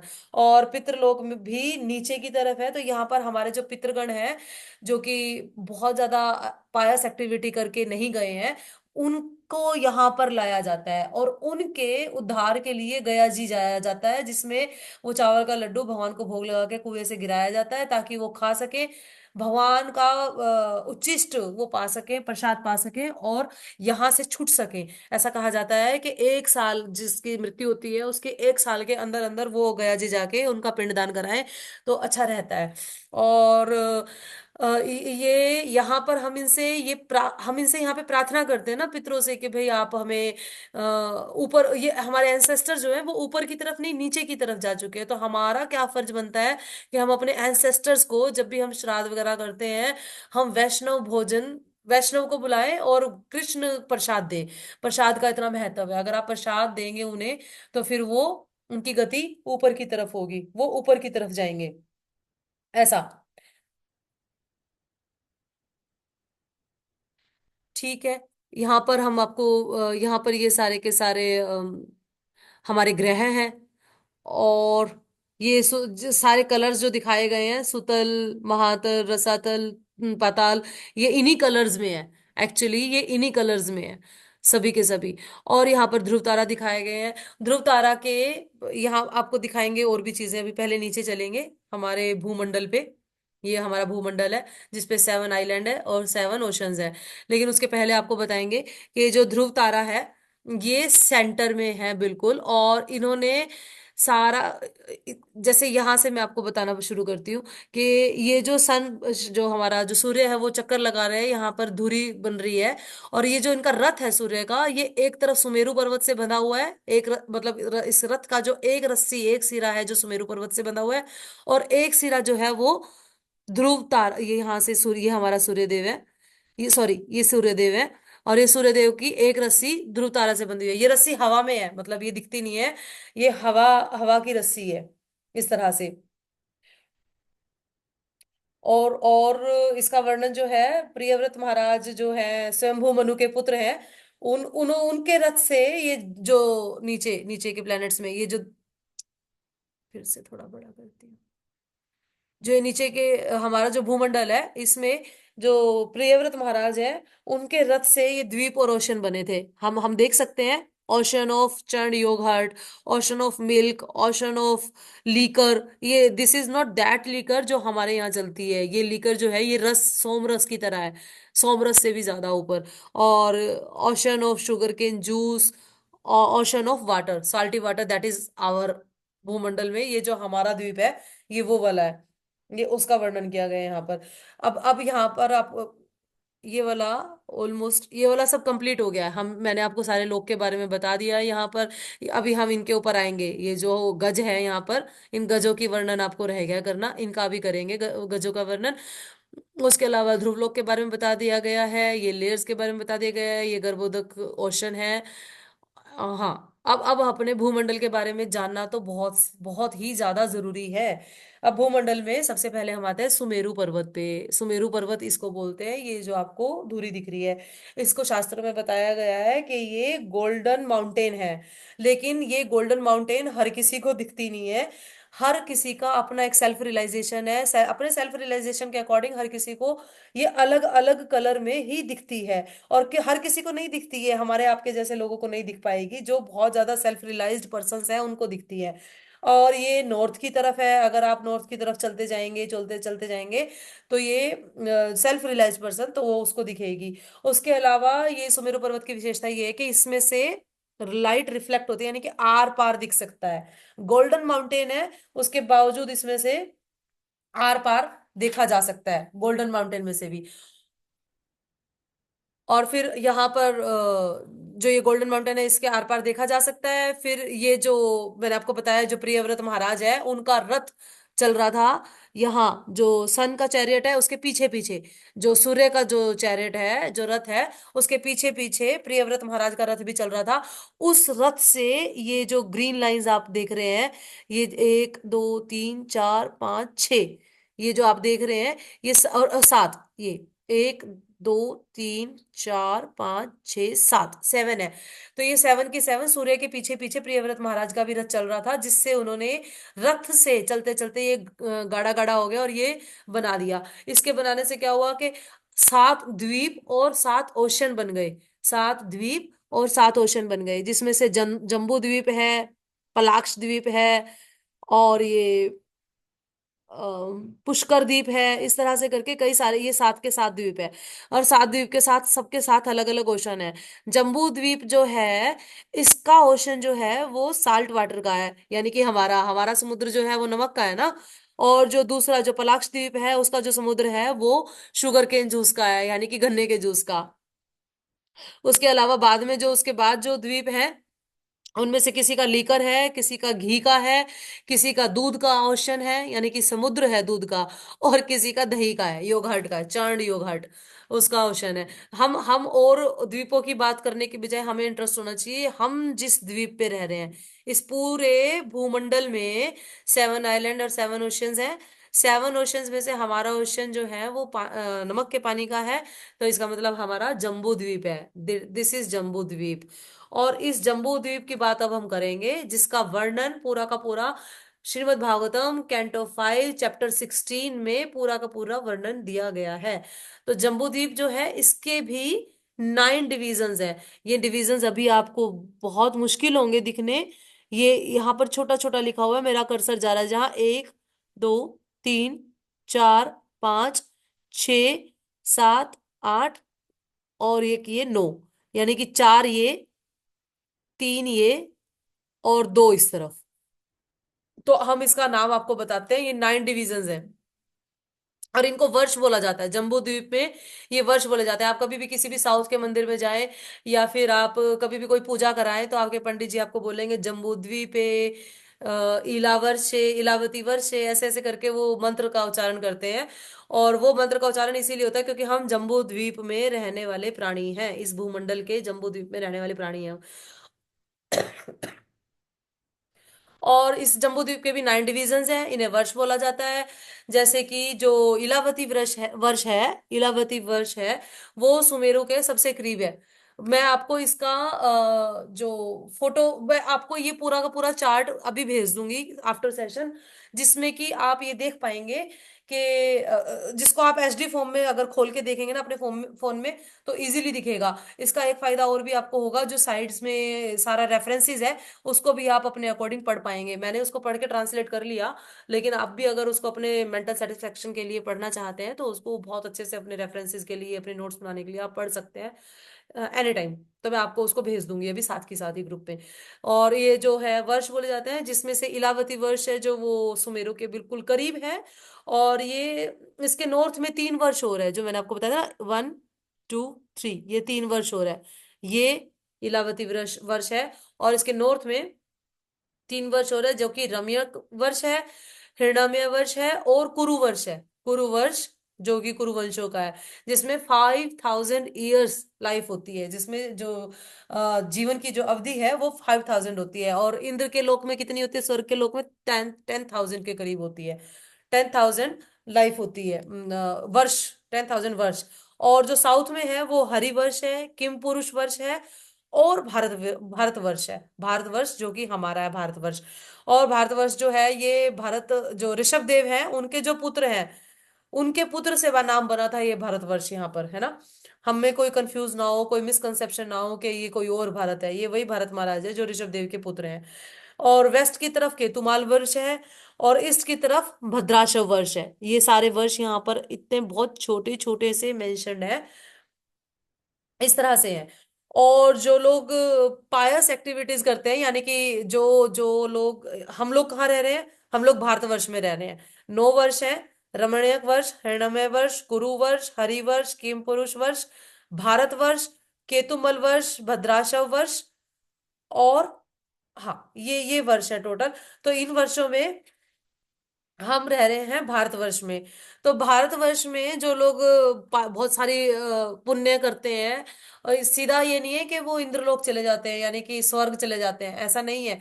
अगर उनका स्वर्ग जितना कोटा नहीं पूरा हुआ है पुण्य कर्म करने का, तो उनको इन लोकों में लाया जाता है, क्योंकि इन जो ये जो लोग हैं बाकी के, भारतवर्ष से ज्यादा फैसिलिटी है इन लोगों के अंदर, इन वर्षों के अंदर। ये वर्ष मतलब एक एक प्लेनेट है, वर्ष का मतलब ये एक एक प्लेनेट, जैसे हमारा भारतवर्ष है ना, वैसे एक एक प्लेनेट है जिसमें अलग अलग पूजा होती है, होती है भगवान के इनकारनेशंस की, पर अलग अलग होती है। और ये जो थे द्वीप, इन द्वीपों में भी अलग अलग भगवान के ही इनकारनेशंस की पूजा होती है, चाहे ये सातों के सातों द्वीप है, इन द्वीपों में भगवान के ही इनकारनेशन, हर जगह भगवान है, हर जगह सिर्फ और सिर्फ भगवान। चाहे आप 7 लेयर्स में देख लीजिए, ऊपर की तरफ ये जो 7 लेयर्स हैं इनमें देख लीजिए, चाहे आप ये जो लोक हैं इनमें देख लीजिए, नीचे के लोगों को छोड़ के ऊपर के लोगों में, है ना। और चाहे आप यहाँ पर ये जो द्वीप है इनमें देख लीजिए, सिर्फ एक भारतवर्ष ऐसा है जहां पर 33 करोड़ देवी देवताओं की पूजा की जा रही है। और वो 33 करोड़ देवी देवता भी कौन है, वो हमारे जैसे ही जीव हैं, जो कि पायस एक्टिविटी करके उस पोस्ट पे आ गए हैं, हम उनको पूज रहे हैं। जबकि हमारे सामने कृष्ण है, उनको छोड़ के हम देवी देवताओं को पूज रहे हैं, ये सोच के कि ये हमें वैकुंठ लेके जाएंगे। वो हमें वैकुंठ नहीं लेके जाएंगे, वो हमें उस आवरण को ही क्रॉस नहीं करने दे सकते, क्योंकि वो हम में से ही कोई जीव है ना जो बहुत ज्यादा अपायस एक्टिविटी करके इंद्र की पोस्ट लेके बैठे हैं, वरुण की पोस्ट लेके बैठे हैं, और जल देवता की पोस्ट लेके बैठे हैं, दुर्गा मैया की पोस्ट लेके बैठे हैं, वो हम में से हैं। क्योंकि उस इस यूनिवर्स के बाहर तो बाहर के अंदर आ नहीं रहे हैं, और अंदर के बाहर जा नहीं रहे हैं। तो यही चले जा रहा है। तो अगर हमारा इंद्रदेव के तक जाने का, यमराज स्वर्गलोक तक जाने का अगर नहीं बनता, तो हम फिर ये वर्षों में चले जाते हैं, क्योंकि भारतवर्ष से ज्यादा अपुलेंस है यहाँ पे। भारतवर्ष में इतना अपुलेंस नहीं है जितना अपुलेंस इन इनमें है, सब में है। और जो मैंने आपको बताया इलावती वर्ष जो है, जो कि सुमेरु के सबसे करीब है, ये साउथ, इसके अंदर तीन माउंटेन है। तीन माउंटेन में एक हिमालय माउंटेन भी है, हिमालय पर्वत हम जिसको बोलते हैं। हमें नहीं पता कौन से हिमालय पर्वत पे लोग आज तक गए हुए हैं, लेकिन शास्त्रों में जो बताया गया है, इस हिमालय पर्वत पे आज तक कोई गया नहीं हुआ, क्योंकि इसकी जो डिस्क्रिप्शन दी गई है फिफ्थ कैंटो में और भी शास्त्रों में, तो वो बहुत ही ऊंचा है, जिसपे जाना इम्पॉसिबल है लोगों के लिए। अभी पता नहीं कौन कैसे गया है। और ये जो किम पुरुष वर्ष है, इसमें मैंने आपको बताया कि कुरु वर्ग रहते थे सारे के सारे। भारतवर्ष में हम लोग रहते हैं। किम पुरुष वर्ष से भारतवर्ष कोई नहीं आ सकता, भारतवर्ष से किम पुरुष वर्ष कोई नहीं जा सकता।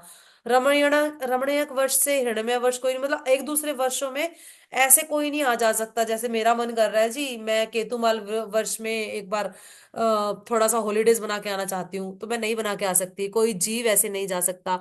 जैसे सूर्य लोक है, वहां पर हम लोग नहीं जा सकते ना, वहां पर उसी तरह का शरीर जब हमें मिलेगा तब हम जा सकते हैं। वैसे ही ये वर्ष है, इस तरह का शरीर मिलेगा तभी जा सकते हैं। लेकिन कुरुवंशियों में भीम थे जो कि गए थे।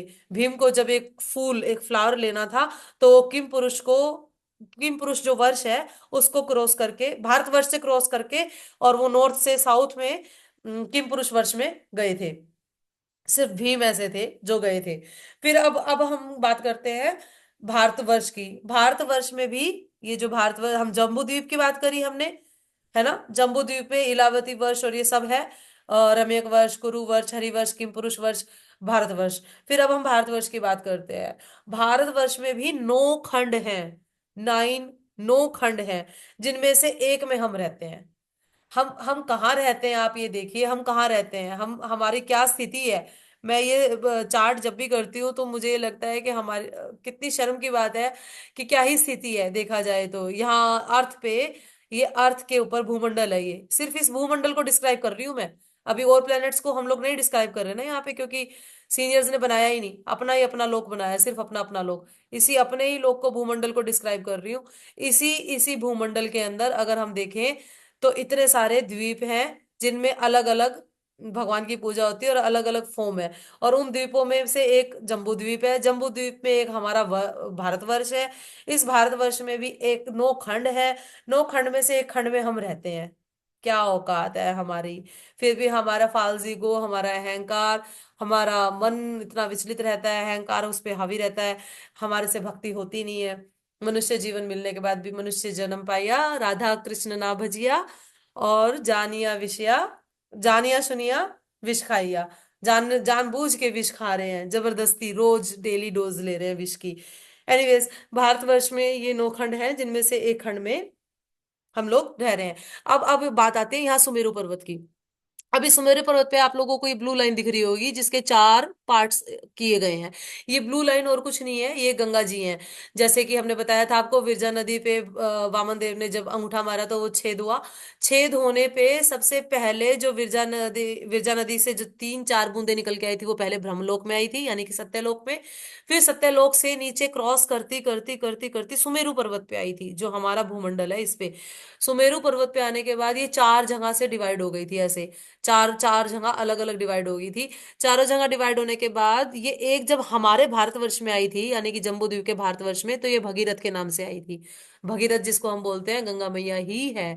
और यहाँ पर आपको जो छोटे छोटे रेड रेड से दिख रहे हैं, इसको शिव प्रभुपाद बताते हैं कि जो सुमेरु पर्वत का जो टॉप व्यू है, this is the top view.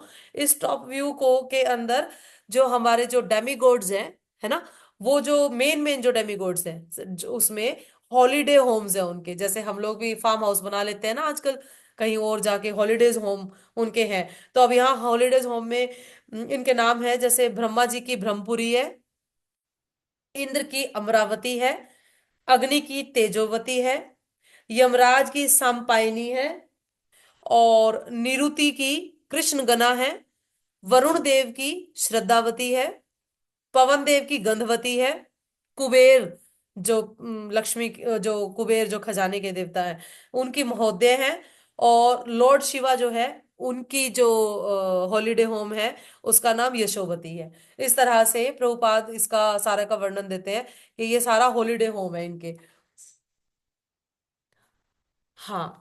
और ये जो फिर ये हॉलीडे होम होने के बाद हम लोग बात करते हैं, जो हमारे जो कॉन्टिनेंटल्स है ना, हम जो बोलते हैं कि हमारे जो जम्बू द्वीप के अंदर जो भारतवर्ष है उसके अंदर जो कॉन्टिनेंटल्स हैं, उनके उनका वर्णन आता है श्रीमद् भागवतम के 9.8 में, जिसमें सगर महाराज थे जिन्होंने अश्वमेघ यज्ञ किया था। उन्होंने 100 अश्वमेघ यज्ञ करने थे। 100 अश्वमेघ यज्ञ करने के बाद उन्हें इंद्र की पोस्ट मिल जाती, लेकिन उनके 99 कंप्लीट हो गए थे। और 100th जब वो करने लगे थे, तो इंद्र को इनसिक्योरिटी फील होने लगी, और वो उन्होंने उसके जो अश्वमेध यज्ञ में जो घोड़े थे वो चुरा लिए सगर महाराज के। और जब सगर महाराज के घोड़े चुरा लिए गए तो उन्होंने उनके सगर महाराज के 60,000 बेटे थे। उन 60,000 बेटों को उन्होंने भेजा ढूंढने के लिए वो घोड़े के कहाँ हैं। जब वो 60,000 बेटों ने भारतवर्ष में सारे में गड्ढे खोद खोद के देखा कि कहाँ है घोड़े, कहाँ है घोड़े, देखते देखते देखते, तो जो गड्ढे खोदे गए थे, वो जो होल क्रिएट किए गए थे, दैट इज कॉल्ड कॉन्टिनेंटल्स। कॉन्टिनेंटल्स बोले जाते हैं वो। और अभी आपको बताते हैं, जो ये हमने पढ़ा जम्बू द्वीप के अंदर 9 वर्ष हैं, इन 9 के 9 वर्षों में भी पहले तो हमने पढ़ा कि इतने सारे ये द्वीप है ना। इन द्वीपों में भी भगवान की पूजा होती है। जो 6 लेयर्स थे उनमें भी भगवान की पूजा होती है, अलग अलग फॉर्म में, है ना। और फिर अब कमाल की बात यह है कि जो 9 वर्ष हैं ये, इनमें भी भगवान की ही पूजा की जाती है अलग अलग अवतारों में। जैसे कि इलावती में लॉर्ड शिवा वर्शिप करते हैं इनकी, संकर्षण भगवान की। यहाँ पर जब अब यहाँ पर आपको वो नाम दिखेंगे नहीं। इलावती में, इलावती वर्ष मैंने आपको बताया था ना। और जो रम्यक वर्ष है उसमें मनु महाराज करते हैं वर्शिप मत्स्य देव की। हिरण्यमय के अंदर करते हैं आरमया वर्शिप करते हैं कूर्म देव की। कूर्म देव हमें पता है। कुरु जो वर्ष है उसमें वराह देव की वर्शिप होती है। हरि वर्ष में प्रहलाद महाराज वर्शिप करते हैं नरसिंह देव की। और किम पुरुष में हनुमान जी वर्शिप करते हैं रामचंद्र की। भारतवर्ष जो हमारा है यहाँ पर वर्शिप होती है नर नारायण की। और केतुमाला वर्ष में प्रद्युमन वर्शिप करते हैं, एज प्रद्युमन की वर्शिप की जाती है एज ए कामदेव। है वैसे नाम लिखा होता है कामदेव, लेकिन प्रद्युमन की वर्शिप की जाती है, दो जो कि प्रद्युमन छवि है और प्रकाश है उनका। और भद्राशव जो है वहां वर्ष है जो, उसमें हैग्रीव, हैग्रीव भगवान की एज ए हैग्रीव फॉर्म में पूजा की जाती है, ऐसा। और फिर उसके बाद जो ये मैंने आपको पुष्कर द्वीप बताया था लास्ट, है ना, इसमें एक महीन लाइन दिख रही है, ये व्हाइट सी। अब हम इसको बहुत ध्यान से देखेंगे। ये जो व्हाइट लाइन दिख रही है ये किसी में भी नहीं है, किसी भी और द्वीप में नहीं है। आप देखिए, 1 2 3 4 5, इसमें नहीं है, यहाँ है, सिर्फ इस वाले में है। तो ये जो व्हाइट लाइन है, जो हमारा सूर्य देव है, जो हम सूर्य देव की बात करते हैं, ये जो सूर्य देव है, इनके जो विमान है, उस विमान की जो इनका रथ है, उस रथ के पहिए से ये लाइन बीच में बन गई है। और इस जो सूर्यदेव जो है, इसके मनुसूत्र पर्वत है, पुष्कर द्वीप में जो मनुसूत्र पर्वत है, उसके ऊपर ये सूर्यदेव अपना चैरियट घुमा रहे हैं, चला रहे हैं, बार बार चलाते हैं। हम कहते हैं पृथ्वी घूमती है, पृथ्वी नहीं घूमती, हम सूर्यदेव घूमते हैं। पहले तो सूर्यदेव घूमते हैं, और उसके बाद ये जो द्वीप हैं ये घूमते हैं। जैसे सीढ़ी होती है, सीढ़ी एक लगा दी जाती है ना, सुमेरु पर्वत है, सुमेरु पर्वत के चारों तरफ सीढ़ी लगा दी, कई सीढ़ियां लगा दी, तो वो सीढ़ीज घूम रही हैं। वो कभी उल्टी भी घूमती है, कभी सूर्यदेव के इस साथ साथ घूमती है, कभी इस तरफ घूमती है तो कभी इस तरफ घूमती है। लेकिन सूर्यदेव एक ही चक्कर में ऐसे चले जा रहे हैं। और सूर्यदेव के ऐसे घूमने से ही हमारे जो दिन रात होते हैं, ये 4 तरह के चेंजेस आते हैं। एक तो दिन रात के चेंजेस आते हैं, एक जो सूर्य ग्रहण चंद्र ग्रहण हम बोलते हैं, ये चेंजेस आते हैं। एक जो अलग अलग मून के जो फेजेस होते हैं वो चेंजेस आते हैं। और उसके अलावा जो सीजन चेंज होते हैं हमारे ना, ऑटम स्प्रिंग, ये जो सीजन चेंज होते हैं, ये चेंजेस आते हैं। ये सारे के सारे जो चेंजेस मैं आपको बता रही हूँ, जो सूर्यदेव के रथ के घूमने से आते हैं, चारों तरफ घूमने से ऐसे, तो ये सारे का सारा आपको अब टीओवीपी अगर आप जाएंगे वहां पर रेडी किया जा रहा है, वहां पर ये चारों चेंजेस दिखाए जा रहे हैं। श्रीमद् भागवतम से वर्णन निकाल के श्रील प्रभुपाद की इच्छा से दिखाया जा रहा है टीओवीपी में। नेक्स्ट जब भी टीओवीपी में आप जाएंगे देख पाएंगे, अगर वो रेडी हो गया होगा तो। तो जिससे शिल प्रभुपाद ने कहा कि लोगों पे ज्यादा इफेक्ट पड़ेगा, लोगों को पता लगेगा कि हाँ हम लोग भी हवा में बात नहीं करते, हम लोगों के पास सारा वैज्ञानिक तरीका है चीजों को समझने का, है ना। तो आप कभी भी टीओ भी जाएं तो वहां पर आप देखेंगे कि कैसे सूर्यदेव इस तरह से पुष्कर द्वीप के उस पे पुष्कर द्वीप के मनुसूत्र पर्वत पे चक्कर लगा रहे हैं ऐसा। और सारे नक्षत्र जो हैं, और सूर्यदेव का जो व्हील है वो वायु की रस्सी, मैंने आपको बताया ना, वायु की रस्सी से घूमते हैं, जो एक तरफ ध्रुवलोक से बंधी हुई है और एक तरफ सुमेरु पर्वत से बंधी हुई है। दो तरफ से बंधी हुई है, उसको दो ही तरफ से जरूरत होती है। और इस रस्सी का नाम जो है वो प्रवाह है, प्रवाह। अब हम जाते हैं इसके बाद गोल्डन लैंड पे। ये गोल्डन लैंड ये खाली है, ये बिल्कुल खाली है, यहाँ पर कोई नहीं रह रहा होता, यहाँ पर कोई जीव नहीं रह रहे होते, बस यहीं तक जीव रह रहे होते हैं। दैट ओशन ऑफ चर्न्ड योग हार्ट, बस, और टेस्टफुल वाटर, यहाँ तक लोग रह रहे होते हैं। पुष्कर द्वीप तक, पुष्कर द्वीप के बाद कोई नहीं रह रहा होता। ये जो गोल्डन गोल्डन लैंड है, ये इतना चमकता है, अगर यहाँ पर आपकी कोई सोने की चीज गिर जाए, अगर पहुंच जाओ और यहाँ पे कुछ गिर जाए, तो यहाँ पे आप ढूंढ नहीं सकते उसको, वो उसमें मिक्स हो जाएगी, इतने बुरे तरह से मिक्स हो जाएगी कि फिर आप उसको ढूंढ नहीं पाएंगे। अब इसके बाद ये आता है लोकालोक। ये माउंटेन्स है, ये जो पेटल्स दिखाई गई है यहाँ पे, ये माउंटेन्स है। ये इसको बोलते हैं लोकालोक। लोकालोक, और फिर ये नीचे अलोका वर्ष। अलोका वर्ष का मतलब जहां पर कोई भी नहीं रह रहा, और ये लोकालोक, इसके ऊपर इसके पीछे कोई नहीं रह रहा होता।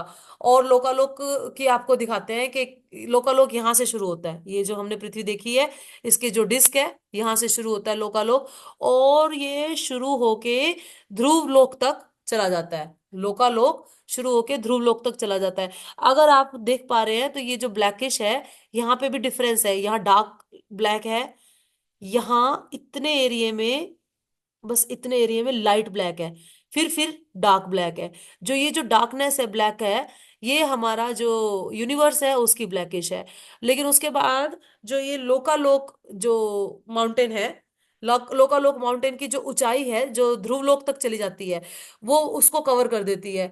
तो जो सन है, हमारा जो सूर्य देव है, उसका प्रकाश यही रह जाता है फिर, यहाँ इतने एरिया में प्रकाश रह जाता है सूर्यदेव का, इसलिए वहां पर घना अंधेरा है और यहाँ पर नहीं है, क्योंकि यहाँ पर सूर्यदेव है, क्योंकि लोकालोक की जो माउंटेन है वो उसको कवर कर देती है। फिर हम बात करते हैं इन हाथियों की, जो आपको पृथ्वी पे ये आता है ना, भूकंप आता है, जब आप सोचते हो कि हाँ हाँ नाग देवता नाराज हो गए हैं, जब ये अनंत शेष नाराज होते हैं ना, तो ये अपने मुंह से 12 सूर्य उगलते हैं। और ये नाराज क्यों होते हैं? जब इस पृथ्वी के जीव भक्ति नहीं कर रहे होते, जब वो बहुत साल से देख रहे होते हैं, कई वर्षों से देखने के बाद ये जब दुखी हो जाते हैं, तो फिर ये अपने मुंह से हजारों 12 सूर्यों की गर्मी निकालते हैं एक साथ। एक सूर्य की गर्मी हमसे बर्दाश्त नहीं होती गर्मियों में ना, 12 सूर्यों की गर्मी निकालते हैं एक साथ, और कई नागों का विषैला जहर निकालते हैं, जिससे हमारा जो भूमंडल है, ये जो पृथ्वी लोक है, सारा भस्म हो जाता है। इनको गुस्सा आ जाता है जब जब हमारे लोग, जब हम जीव लोग इधर उधर फिर रहे हैं, अपनी मस्ती में लगे हुए हैं, सेंस ग्रेटिफिकेशन कर रहे हैं, इंद्रिय तृप्तियां कर रहे हैं, भौतिक इच्छाएं कर रहे हैं, देवी देवताओं को पूज रहे हैं, तब लास्ट में जाके इनको गुस्सा आता है कि क्या इन्हें समझ में नहीं आ रहा कि हमें भक्ति करके यहाँ से निकलना है। तो फिर जब वो गुस्से में आते हैं, तब ये पृथ्वी नष्ट होती है। तो ये जो अनंत शेष है, ये नहीं हिल रहे होते। हम छोटे होते सुनते थे कि अनंत शेष जब हिल रहे होते हैं तब भूकंप आता है, नहीं, ये जो चार जो हाथी हैं, ये जब हिल रहे होते हैं, और इनके कॉन्सर्ट्स भी इनके साथ है, ये चार हैं, एक दो तीन चार, और इनकी जो वाइव्स हैं वो भी इनके साथ है, वो हेल्प कर रही है, वो नीचे से हेल्प कर रही है इस डिस्क की, और ये ऊपर से बैलेंस बनाने में हेल्प करते हैं। और ये यहाँ पर छोटे छोटे दिखाए गए हैं। भक्त लोग बताते हैं कि अगर ये इनकी हाइट कितनी है, जो हमने आपको अभी लोकालोक माउंटेन बताई है ना, जो ध्रुवलोक तक जा रही है, वो इन हाथियों के घुटनों तक आ रही है। जो ये एलिफेंट्स हैं, इनके घुटनों तक लोकालोक की माउंटेन जा रही है, यानी कि ध्रुव लोक तक। ध्रुव लोक तक तो इन हाथियों के घुटने हैं सिर्फ। और कमाल की बात यह है कि जो ये दिग्पाल भी बोल देते हैं इनको, ये जो हाथी हैं, इन इस पूरे भूमंडल में जो हम ऑक्सीजन ले रहे हैं ना, इनकी ये जो इसको छोड़ते हैं, वो ऑक्सीजन हमें मिलती है।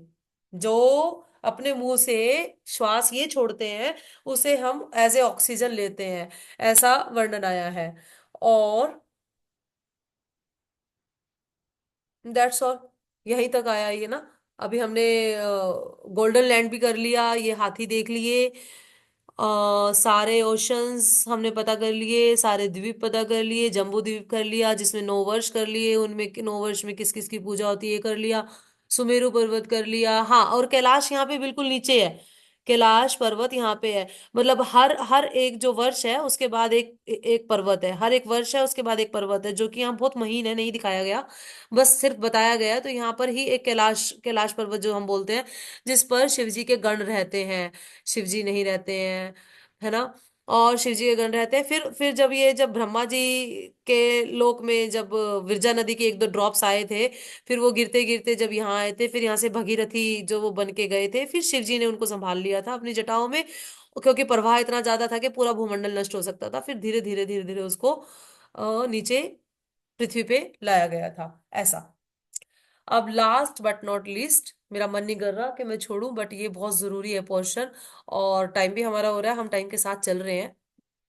अगर मैं बहुत धीरे बताती तो शायद हम अभी आधा भी नहीं कर पाते। आ, मेरी मजबूरी थी ये। तो अभी हम देखेंगे लॉर्ड कृष्णा के डिवाइन फॉर्म्स, जो हम पहले देख चुके हैं, मैं आपको कई बार बता चुकी हूँ, लेकिन फिर से हम एक बार और रिपीट करेंगे इनको। ये जो लॉर्ड कृष्णा के डिवाइन फॉर्म्स हैं, ये जो पोटेंसीज ऑफ लॉर्ड कृष्णा है, आप नोट कर सकते हैं चाहे तो। इनको भक्त भक्त लोगों ने कहाँ से शास्त्रों से निकाल के बनाया है, ये आपको बताया जाएगा, जय श्री प्रभुपाद की जय। ये है श्रीमद् भागवतम के 10.39 और 53 to 55, चैतन्य आदि लीला के 5.84, श्रीमद् भागवतम के 1.3, श्रीमद् भागवतम के 5.23 and 4, और भगवत गीता के 10.8। यहाँ सब में भगवान की पोटेंसीज बताई गई है, लॉर्ड कृष्णा की पोटेंसीज। तो हम भी भगवान की फॉर्म को जानने का प्रयास करेंगे, जो कि Chaitanya Charitamrita Madhya Lila 20.165, the supreme personality of God had exist in 3 principal forms, that is स्वयं रूप, ये स्वयं रूप जो है श्याम सुंदर रूप, दैट इज कृष्णा स्वयं, तद एकात्म रूप और अवशेष रूप। हमें ये याद रखना जरूरी है कि भगवान की 3 प्रिंसिपल फॉर्म्स होती है, फिर इसको नीचे डिस्क्राइब किया जाता है। हम लोग करते हैं कोशिश इसको डिस्क्राइब करने की। स्वयं रूपा, दैट इज स्वयं श्याम सुंदर रूप, ठीक है। फिर यहां से निकलता है स्वयं प्रकाश, स्वयं प्रकाश से निकलते हैं दो, दो में निकलते हैं एक प्रभाव प्रकाश, एक वैभव प्रकाश। प्रभाव प्रकाश वो है जब भगवान अपनी लीलाओं का आस्वादन लेने के लिए अपने आप को एक्सपेंड करते हैं, जैसे कि भगवान ने रास लीला में किया अपने आप को एक्सपेंड, है ना। और मथुरा में भगवान ने सारी 16,108 पत्नियों को स्वीकार किया। ये भगवान ने अपना लीला का आस्वादन लेने के लिए अपने आप को एक्सपेंड किया, दैट इज कॉल्ड प्रभव प्रकाश। फिर आता है वैभव प्रकाश। वैभव प्रकाश में भगवान अलग अलग मूड के हिसाब से अपना एक्सपेंशन करते हैं, एक्सपेंड करते हैं अपने आप को। जैसे उन्होंने बलराम जी के रूप में अपने आप को एक्सपेंड किया, कृष्णा ने बलराम जी के रूप में, यानी कि डिवोटी के मूड में। बलराम जी तो डिवोटी है ना, बलराम जी तो सर्व करते हैं कृष्णा को, तो उन्होंने अपने आप को डिवोटी के रूप में एक्सपेंड किया।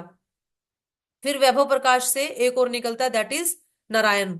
हमने आपको बताया ही था, ये ऊपर भी बताया था ना ये सारा, कि ये यहाँ से नारायण फॉर्म निकलता है। फिर यहाँ क्या बताया उन्होंने, चैतन्य चेतामृत में क्या बताया गया है कि 3 फॉर्म है। स्वयं रूपा हमने बात करा। फिर उसके बाद अब हम बात करते हैं तद एकात्म रूप। तद एकात्म रूप ये वाला आ गया, ये निकल रहा है वैभव प्रकाश से, तद एकात्म रूप निकलता है, देखिए आप, तद एकात्म रूप निकलता है वैभव प्रकाश से। और इस वैभव प्रकाश से जो ये रूप निकलता है, इसके भी 2 पार्ट होते हैं, दैट इज प्रभाव विलास और फिर वैभव विलास। प्रभाव विलास के भी, ये प्रभाव विलास और ये वैभव विलास। अब प्रभाव विलास है उसमें 4 चतुर्व्यूह, जो कि फर्स्ट चतुर्व्यूह है ना, ये जो फर्स्ट चतुर्व्यूह है ये निकलता है। और जो वैभव विलास है उसमें लॉर्ड नारायण निकलते हैं, और फिर द्वितीय चतुर्व्यूह निकलता है। नारायण निकलते हैं और फिर द्वितीय चतुर्व्यूह निकलता है। ये रहा वैभव विलास पहले, तद एकात्म रूप पहले, भगवान का श्याम सुंदर रूप, श्याम सुंदर रूप से 2 निकले, प्रभाव प्रकाश वैभव प्रकाश। प्रभाव प्रकाश में भगवान अपनी लीला का आस्वादन करने के लिए जो रूप लेते हैं, अवतार लेते हैं, वो। वैभव विलास में भगवान अलग अलग मूड के हिसाब से जो अपना इनकारनेशन करते हैं वो। फिर से वैभव प्रकाश से निकलता है तद एकात्म रूप। तद एकात्म रूप के अंदर निकलते हैं दो तरीके हैं, प्रभाव विलास और वैभव विलास। प्रभाव विलास में पहले फिर ये प्रथम चतुर्व्यूह निकलता है। फिर वैभव विलास के अंदर लॉर्ड नारायण निकलते हैं। लॉर्ड नारायण के बाद द्वितीय चतुर्व्यूह निकलता है, जो कि मैंने आपको बताया था, वही अनिरुद्ध संकर्षण प्रद्युम्न और वसुदेव, है ना। और फिर उसके बाद इनके 24 डिविजन्स हो जाते हैं, जो ये लॉर्ड नारायण, फिर द्वितीय चतुर्व्यूह वसुदेव संकर्षण प्रद्युम्न और अनिरुद्ध। फिर इनको इनको मिला के इनके साथ ये सारे पांच पांच और निकलते हैं। ये 24 डिवीजन हो जाते हैं, है ना, 6 + 6 + 6 + 6 ऐसा। और आप ये देखेंगे कि जो 24 डिविजन्स है, इनमें से ये जो 12 है, तीन ये केशव, केशव नारायण माधव, गोविंद विष्णु मधुसूदन, त्रिविक्रमा, वामन श्रीधरा, ऋषिकेश पद्मनाभ और दामोदर, ये 12 के 12 जो है, ये प्रिंसिपल है। ये हमारे महीनों पे भी है, मतलब हमारे महीनों के नाम इन पे है। और जो हमारे 12 महीने हैं, और जो हम जब तिलक लगाते हैं, 12 तिलक, तो वो इन्हीं से लगाते हैं ना, ओम केशवाय नमः, ओम नारायण नमः, माधवाय नमः, गोविंदाय नमः, मधुसूदनाय नमः, त्रिविक्रमाय नमः, है ना। इन्हीं पे लगाते हैं हम सारा। तो हमारे तिलक के नाम भी ये प्रिंसिपल जो है, 12 प्रिंसिपल जो नेम्स हैं, वो ये निकल के आते हैं। ठीक है। उसके बाद फिर संकर्षण से, फिर मैंने आपको बताया था संकर्षण से फिर निकलते हैं। संकर्षण से द्वितीय चतुर्युग के बाद ना, संकर्षण से फिर निकलते हैं वो स्वांश है, यानी कि पर्सनल एक्सपेंशन है ये भगवान के, जो स्वांश है।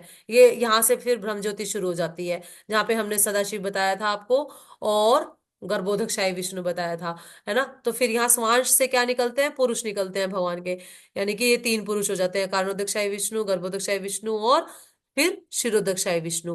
फिर क्षीरोदकशाही विष्णु के बाद सभी पुरुष अवतारों के बाद आवेश होते हैं, वो आवेश जो मटेरियल वर्ल्ड में होते हैं।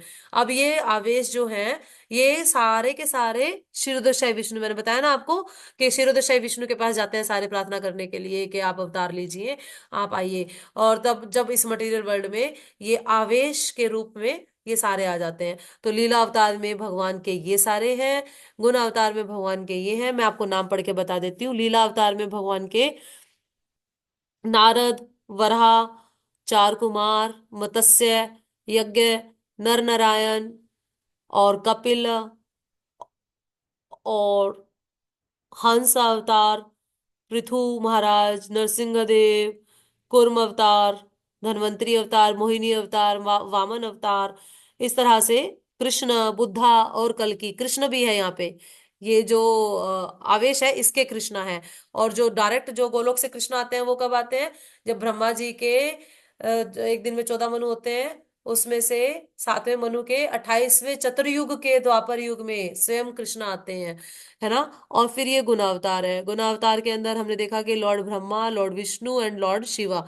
गुणावतार का मतलब है ब्रह्मा जी सतोगुण, तमोगुण, रजोगुण, इन सबके रिप्रेजेंटेटिव है ना। तो इसलिए इनको गुणावतार बोला जाता है। फिर उसके बाद आते हैं शक्त्यावेश अवतार, जो कि जिसमें शक्ति होती है, जैसे कि कपिल देव, है ना, ऋषभ देव। फिर विभूतियां आती है भगवान की इसमें सारी। फिर युग अवतार आते हैं।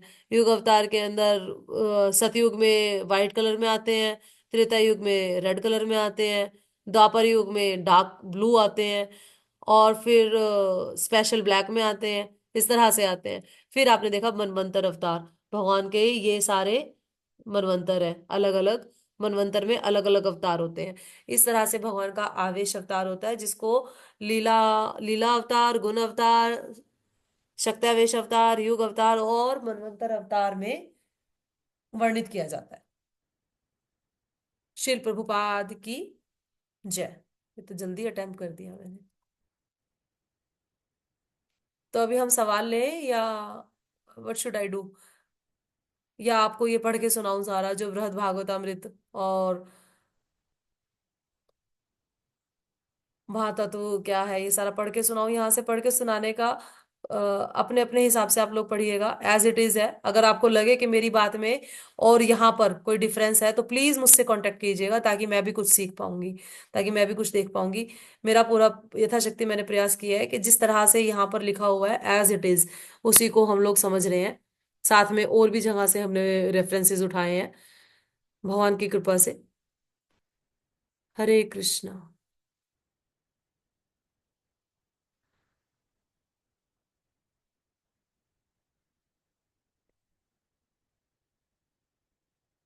मैं आप लोगों के लिए अनम्यूट करने का ऑप्शन दे रही हूँ आपको। हमारे पास कुछ समय है, पर हम लोग एकदम से माइक ऑन नहीं करेंगे। कहाँ पहुंच गई मैं? कृष्णा। हम अनम्यूट करेंगे अभी, और तरीके से अपना हैंड रेज करेंगे, तरीके से इलेक्ट्रॉनिक हैंड रेज करेंगे। मैं आपको फिर अनम्यूट आप अपना हैंड तो अभी भी रेज कर सकते हैं, अगर किसी का कोई सवाल है तो मैं उसे अनम्यूट करूंगी, और यथाशक्ति गुरु गौरांग की कृपा से मैं उसे, जितना मेरा सामर्थ्य होगा, भगवान से प्रार्थना करते हुए उसे जवाब दूंगी। तो आप ऐसा कर सकते हैं। कृष्णा। नहीं नहीं नहीं, कृष्ण। हाँ जी, हैंड रेज हुए हैं, हैंड रेज हुए हैं। मुझे थोड़ा समय दीजिए।